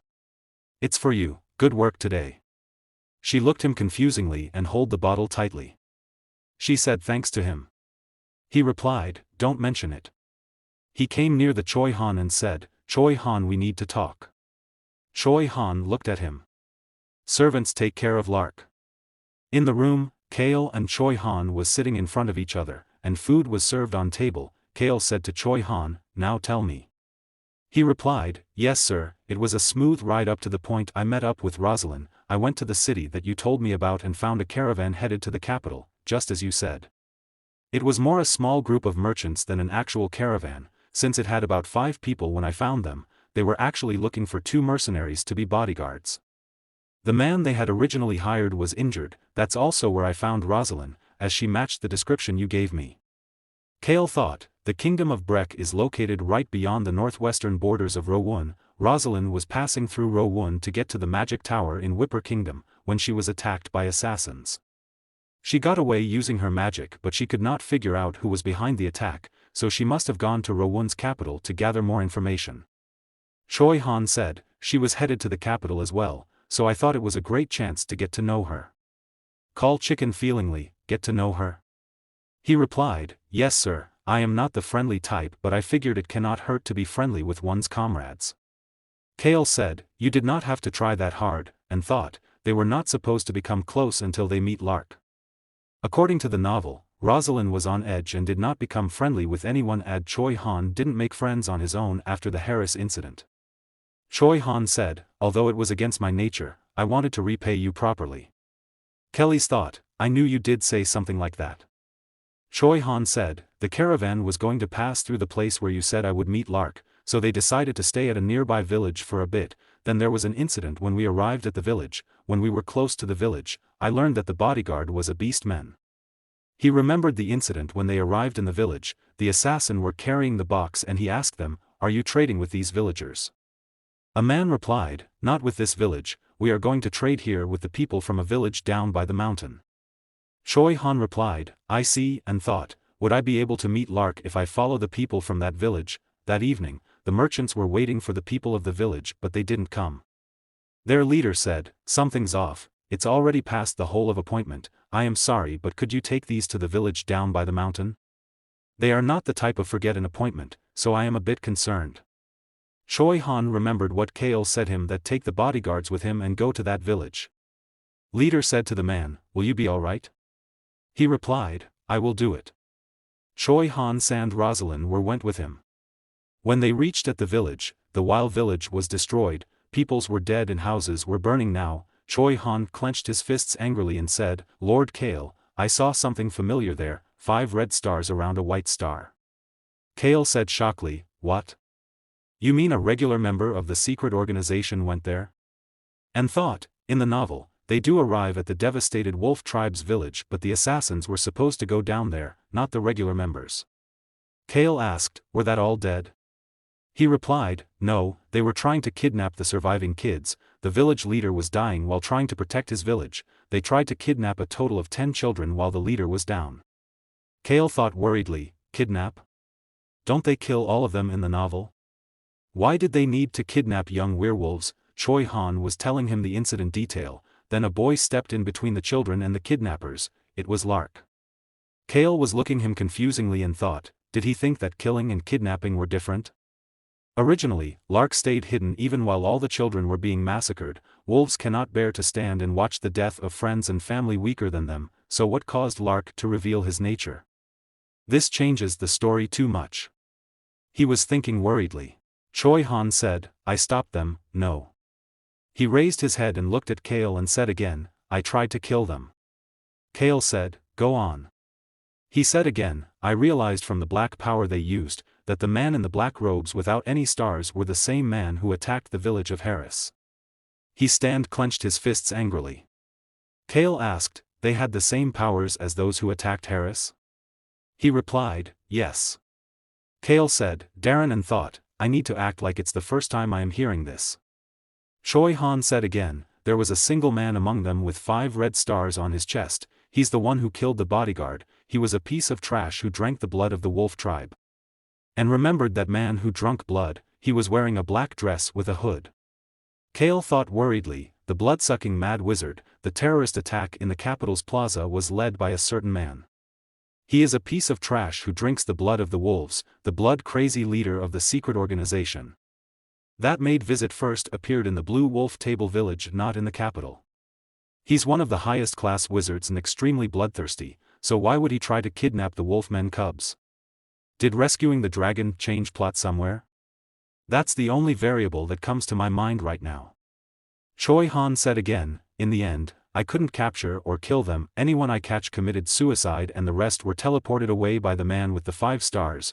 Then the wizard said this, too bad, they were perfect for seeds. I am sure the younger ones taste better too. Kale thought confusingly, seeds? What does that mean? Kale asked, what about the kids? He replied, they were teleported to a nearby inn through Rosalind magic. The merchants from the caravan are also there. Kale thought, so the adult wolf men are all dead and the 10 kids plus the merchants are here. Why did not he just leave the kids to the merchant? So I guess this is how the story goes. He thought angrily, I'll end up with an animal farm at this rate. Kale asked Choi Han, aren't you curious? He replied, I am curious. Kale thought, I don't need to ask what he's curious about. I'm sure he wants to know everything, who those people are. Why are they doing such things and why I, Kale, know them? He broke the bread and said, I'm going to tell you 2 things, and stand from his seat. Choi Han asked, not everything? Kale replied, that's right, get up. Choi Han asked him, where are we going? Kale turned and looked at the wall watch and replied, to the temple of the god of death. Choi Han and Kale comes on the temple on the palanquin, and they standing in front of the temple. Kale said, I'm going to reveal 2 truths here. Choi Han looked at him confusingly. He said, and I'll do that with my life on the line. He walked towards the door and said, Choi Han, follow me, I'm waging my life to tell you these truths. Choi Han follow him. They stopped at the door where 2 men were standing and said, may the dead be with you. Kale said, priest, is there any empty room of death? They looked them confusingly in them looked at Choi Han and thought, the face of a man who went 2 days without food and suffered emotionally, a kind face that makes him look gullible, clothes that show he is not from the city. They said, whose death will you be waging? Kale replied, mine, I'm laying down my own life. Choi Han stepped near to him and said shockingly, Lord Kale. Kale looked at him and said, what is it? He replied, I'll believe you even if you don't do this. Kale looked at him and said, I bet you won't, and thought, he won't be able to believe me because I don't plan to telling him anything about the secret organization. He turned his face and thought, why would I tell him everything? I don't want to be involved. Choi Han's the men who will fight mermaids while riding on the back of strongest beast man, a whale man. Aside from the violent whale tribes, he will get himself into the trouble with all kinds of people. I don't want to be dragged into all of that. Choi Han looked him confusingly. Kale asked, so, priest, is there a room? They replied, yes there is, let's go down to the basement, we will soon prepare the room. They steps down in the stairs to the basement. Priest opened the door and said them, please wait here, while prepare from the inside, and closed the door. Choi Han and clan was standing in front of the door. Kame said, if you really feel like you can believe me, maybe I should tell something first. Choi Han looked at him and said, go ahead sir, I trust you. Kale said, is that so? Then, I'll begin with the first truth, and raise his finger. He said, I know neither the identity nor the purpose of the secret organization. Choi Han said shockingly, what do you mean? Priest opened the door and said, please come in, the person who laid down his life can raise his hand and show it to the priest inside. A priest who opened the door told them and point towards the priest inside. Kale said Choi Han with smile, it's hard to believe isn't it? I can understand that. He looked at him and said, let's go in. Choi Han didn't understand that what he trying to proves and follow him. Choi Han mad Kale was sitting on the chairs, in front of them priest was standing and between them a table was set. Kale raised his hand, priest looked at him and point the papers in front of them. Choi Han picked up the paper and read it, Kale was also picked the paper and started reading it. The touch of death will fall on the person who outs his life on the line and also on those who accompanying him, that's when you can your vow. If the vow is broken, the person whose life was wagered will lose his life, it was written on the paper. Kale read the paper and thought with smile, what a scary note. Priest tap in the table and black smoke was appearing. Choi Han asked confusingly, is this the power of God? Kale replied, yes, and thought, so I'll die if I break the vow. Smoke was floating around his hand in circle. Kale said, the priest in front of us is truly deaf, and if he's not, the priest will pay for the lie with his life. Furthermore I, Kale Henitus, swear to tell Choi Han only the truth in front of the God of eternal rest, and if I lie, I will pay for it by dropping dead on this very spot. Choi Han looked him confusingly and worriedly. Kale thought, I did complete whether I should tell Choi Han everything. I am a regular Korean who just got stuck into a book I was reading, that's how I know what happened up until the 5th book. I got stuck into a book I was reading, and when I woke up I was the son of a rich nobleman. Although the world will soon be engulfed in war, I wanted to live an easy life here, which is why I meddled with the plot. However I put it, my life will now drift further away from the easy life that I dream of. I will either die in the midst of a continental war or be loathed to death by Chauhan, so I. He said, first, I Kale Henitus, to really know nothing about the identity of the secret organization. It's true, I know what they did because I have read The Birth of a Hero until book 5, but I know nothing about who they are or why they are doing this. Second, this is also very true and sincere, I despise them and wished they could be eradicated. Choi Han asked him, how could you hate them when you don't know them? He replied, because I knew about a few things they were planning to do, the Black Dragon was one and Locke was another. I have lived as a law that life was my dream, I have no intention of becoming the heir of thee and need to use name, Bazan Henitus, my brother by blood, I wish that he become the higher. So why did I come here as the representative? Even though I could have said no when my father asked me to come to the capital? Choi Han said, I don't know. Kale said, because I know what the secret organization is about to do in the capital. I cannot tell you how I know this, but I know they are going to kill countless innocent people in the capital, that's why I could not send Basin and I went to stop the attack from happening. Kale thought, obviously, not to the point that I did have to risk my life, and said, I plan to take care of these matters as quietly as I can and return to my state. Choi Han was looking him confusingly. Trajan asked, and you cannot tell me how you know all this? He replied, no, I cannot tell that to anyone in this world, but I can tell you one more thing, one last truth, I have no intention of harming you. Choi Han clenched his fists and said, I believe you. Kale replied with smile, good to know. Choi Han takes deep breath and said, Lord Kale, please make one more vow, then I'll trust you completely. Kale thought, I didn't see this coming.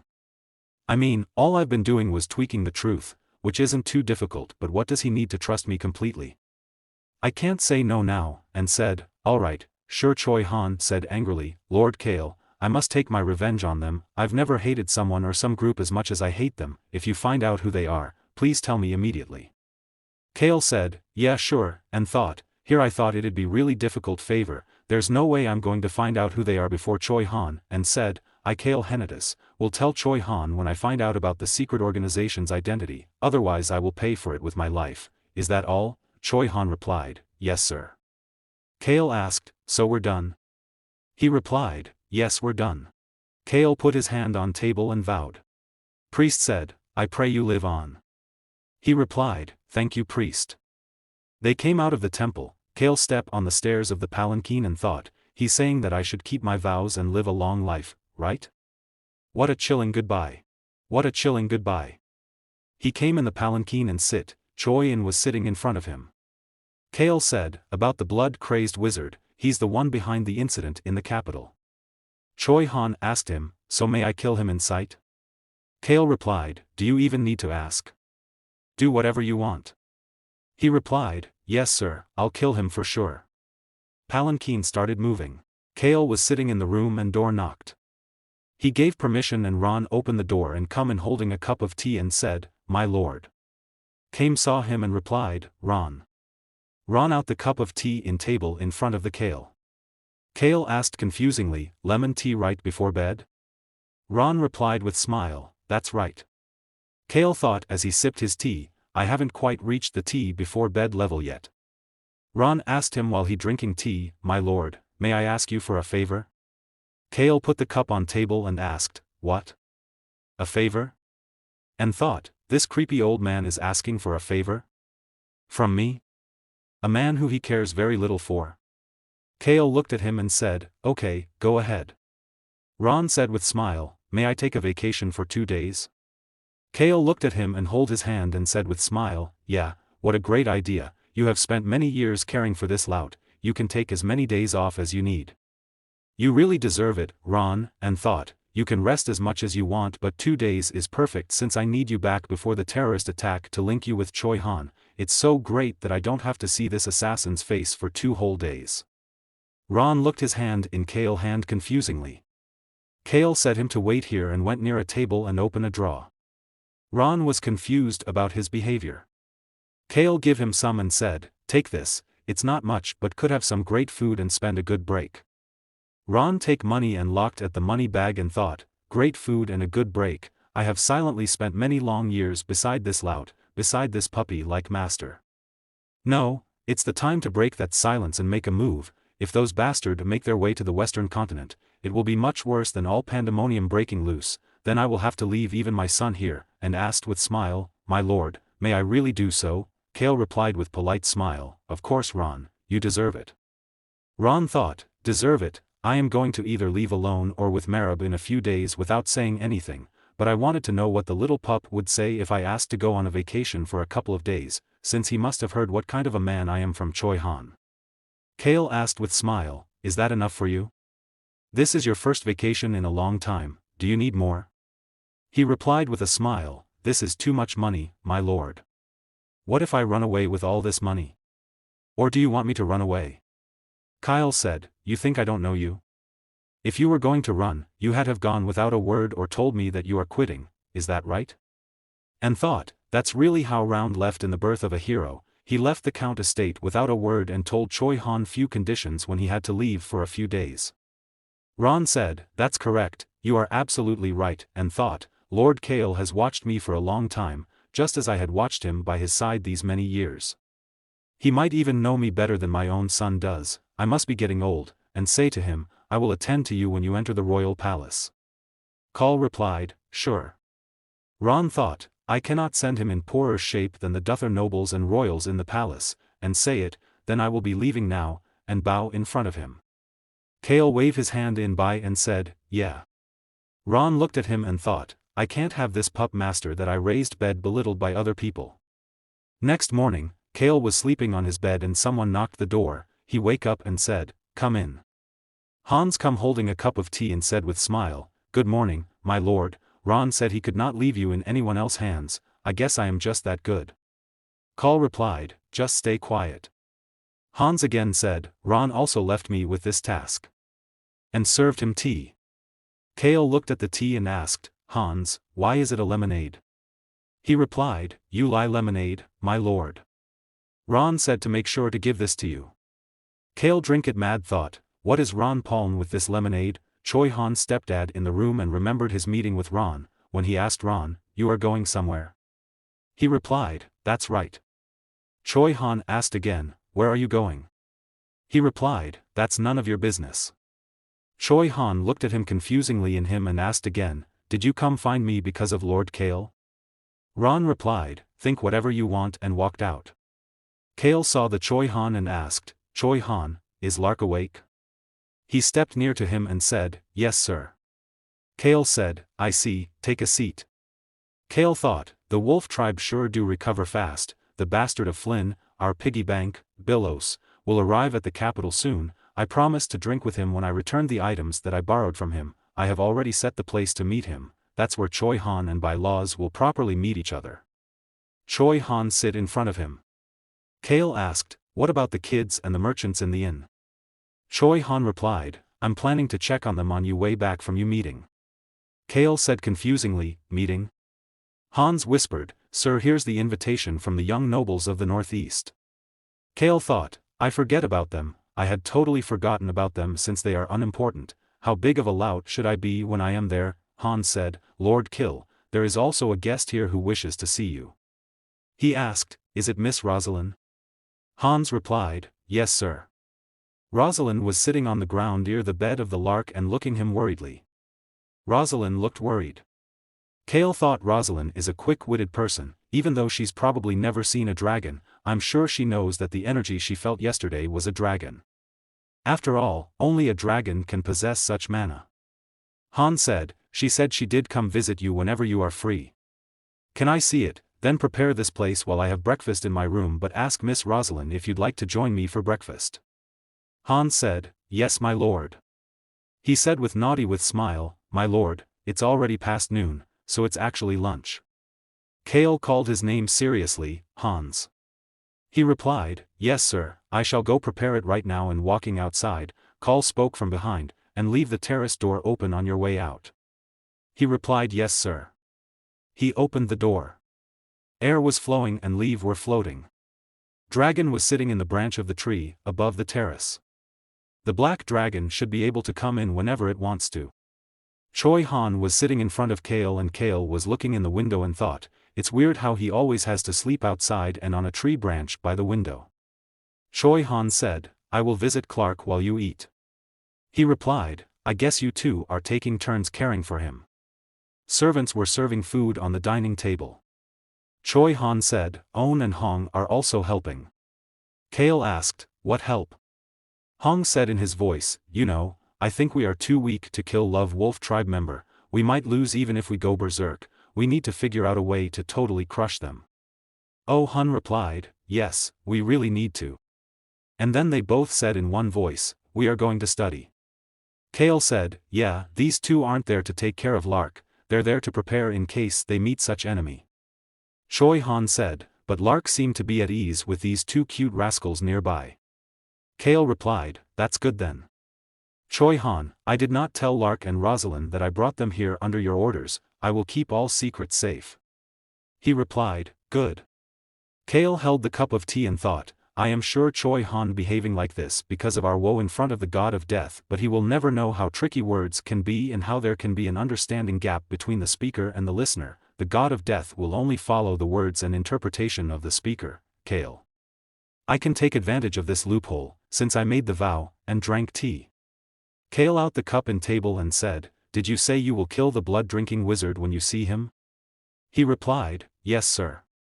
Kale looked at him and thought, he is not hesitating one bit, and said, "We'll tell you how to find him, after you prevent the terrorist attack, of course." Choi Han looked him confusingly and shockedly. Servant knocked the door and said, "Lord Kale, Lady Rosalind is here." They both stand up from their seats and stand near the door. Servant open the door and Rosalind comes in. Servant said, Lord Kale, my lady, please call me if you need anything. Choi Han looked at her and said Rosalind, I'll be with Lark, and went outside. She replied, all right. Now in the room only Kale and Rosalind left. Rosalind said, thank you for inviting me, Lord Kale.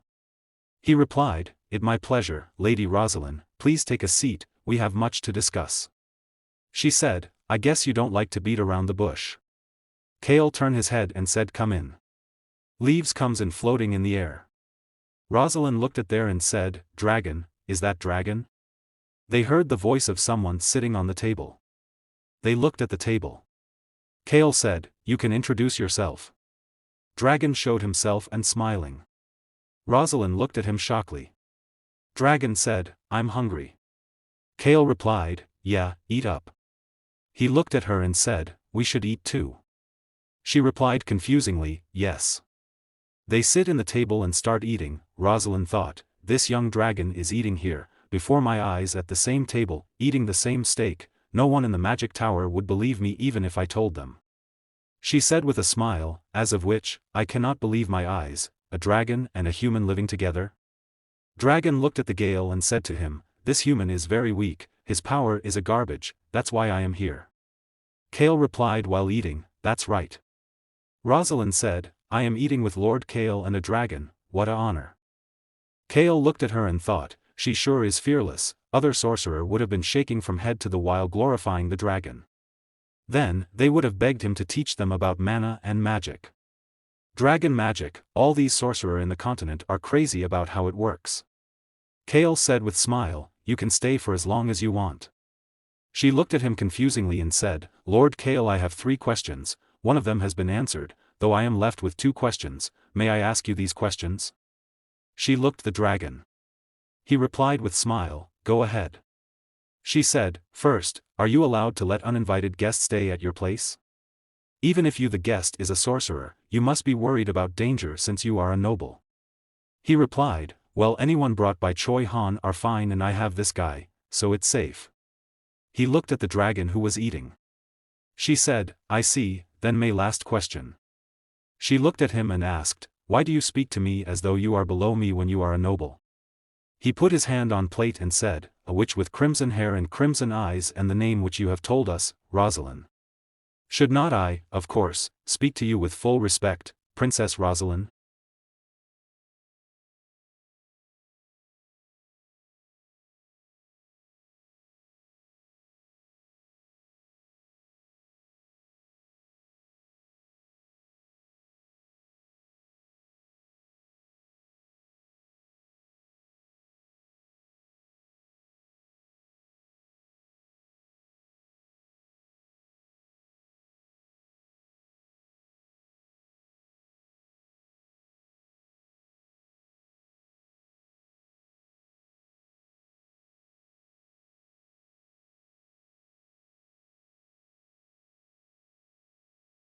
She looked at him and replied with smile, the caravan master told me you were a lout but I guess he was wrong.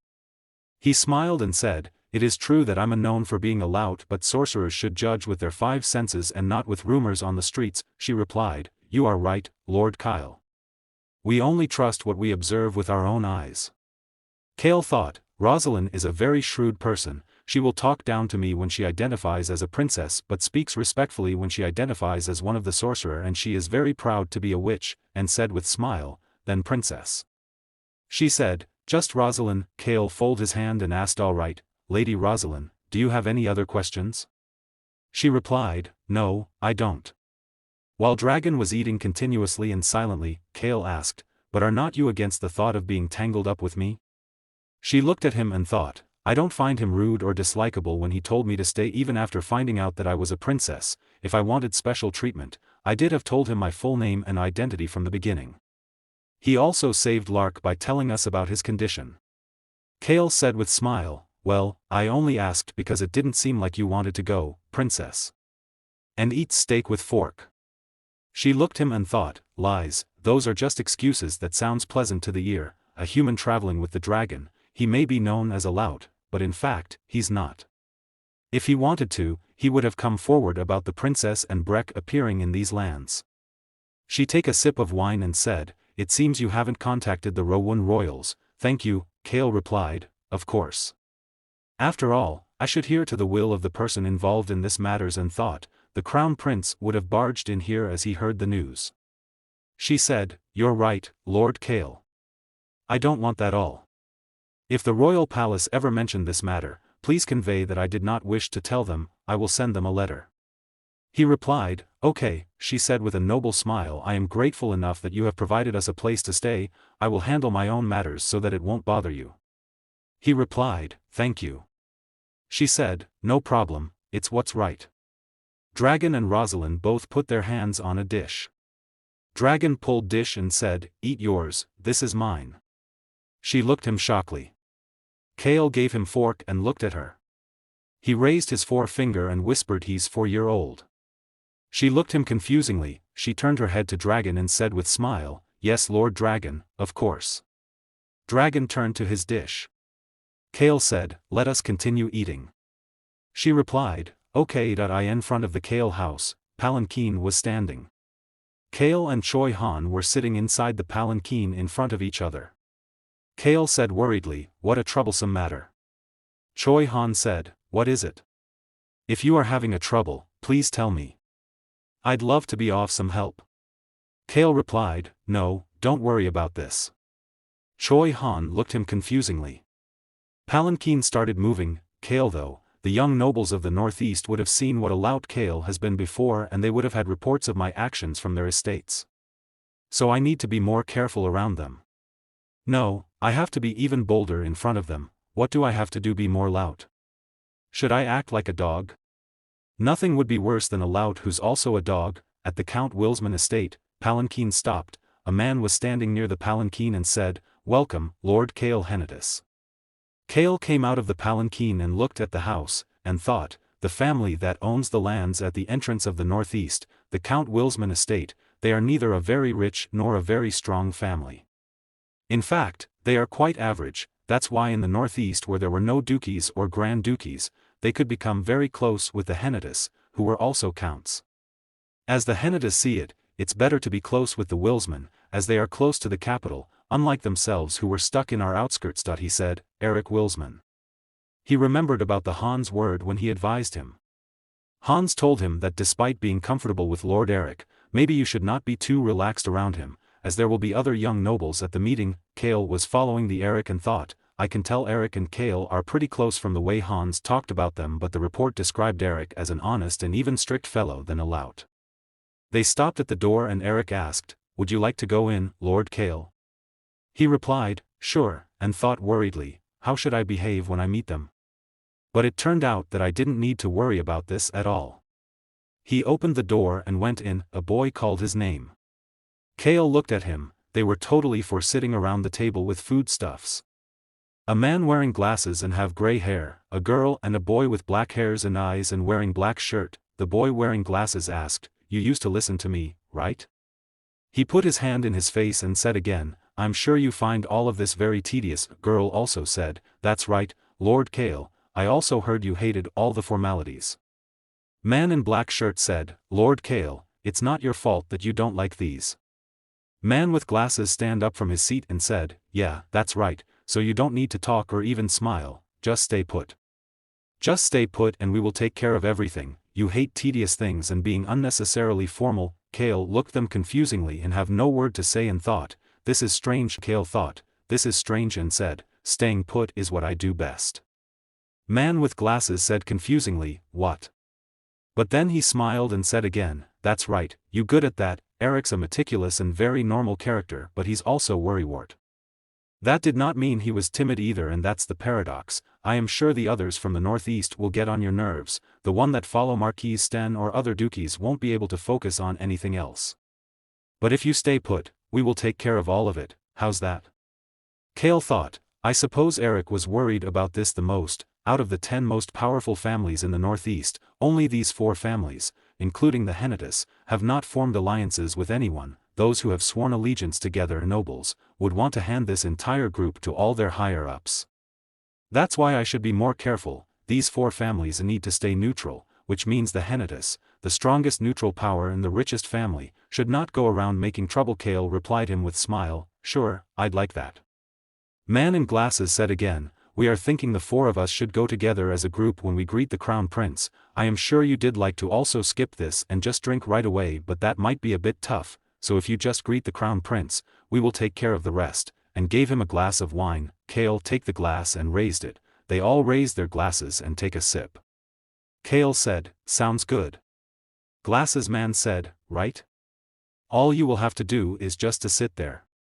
Kale smiled and said, I can do that, and thought, this is the best offer, this is exactly what I want. Kale said, the wine from the Henitus estate sure is the best. At Kale house. Kale was sitting in the room. Choi Han opened the door and come in and said, Lord Kale, did you call for me? Kale asked, how are things at the inn? Choi Han replied, I checked on them, luckily enough, the kids seemed energetic. Kale asked again, so there's nothing left to do? He replied, yes sir, I suppose to. Kale stand up and told, I am going to lie down now, so tell Hans to stop standing by the door and go to bed too. He went near the window. Choi Han asked, are we going outside? He replied, yes, I have left the terrace window open like last time, so come to my room. Choi Han asked confusingly, without On or Hong. Will it be just the 2 of us? Dragon came from the window and said, I am going to. They both looked at the dragon and Kale said, it's just the 3 of us. Choi Han looked at the dragon and said confusingly, are we on our way to destroy everything? He replied, no, definitely not. Make your trip short and put on a hat when you come back. Kale waved his hand and thought, why would he think that far? Choi Han replied, yes sir. Kale sit on the bed. Dragon was laying on the metric and Choi Han walking towards the outside and opened the door and went out. Kale was laying in the bed and his eyes was closed. Dragon comes near to him and said in his ear, you can't really fall asleep. Kale thought, do I look like a 4-year-old to him?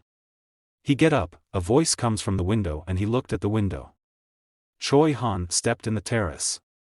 Kale said, Yuri hair, I guess a robe is better than a hat. Kale put hat in his head. Choi Han asked Dragon, are you going to follow us like that? He replied, I'm going to make myself invisible. Choi Han said, I hate dragons can polymorph themselves, cannot you turn into a human?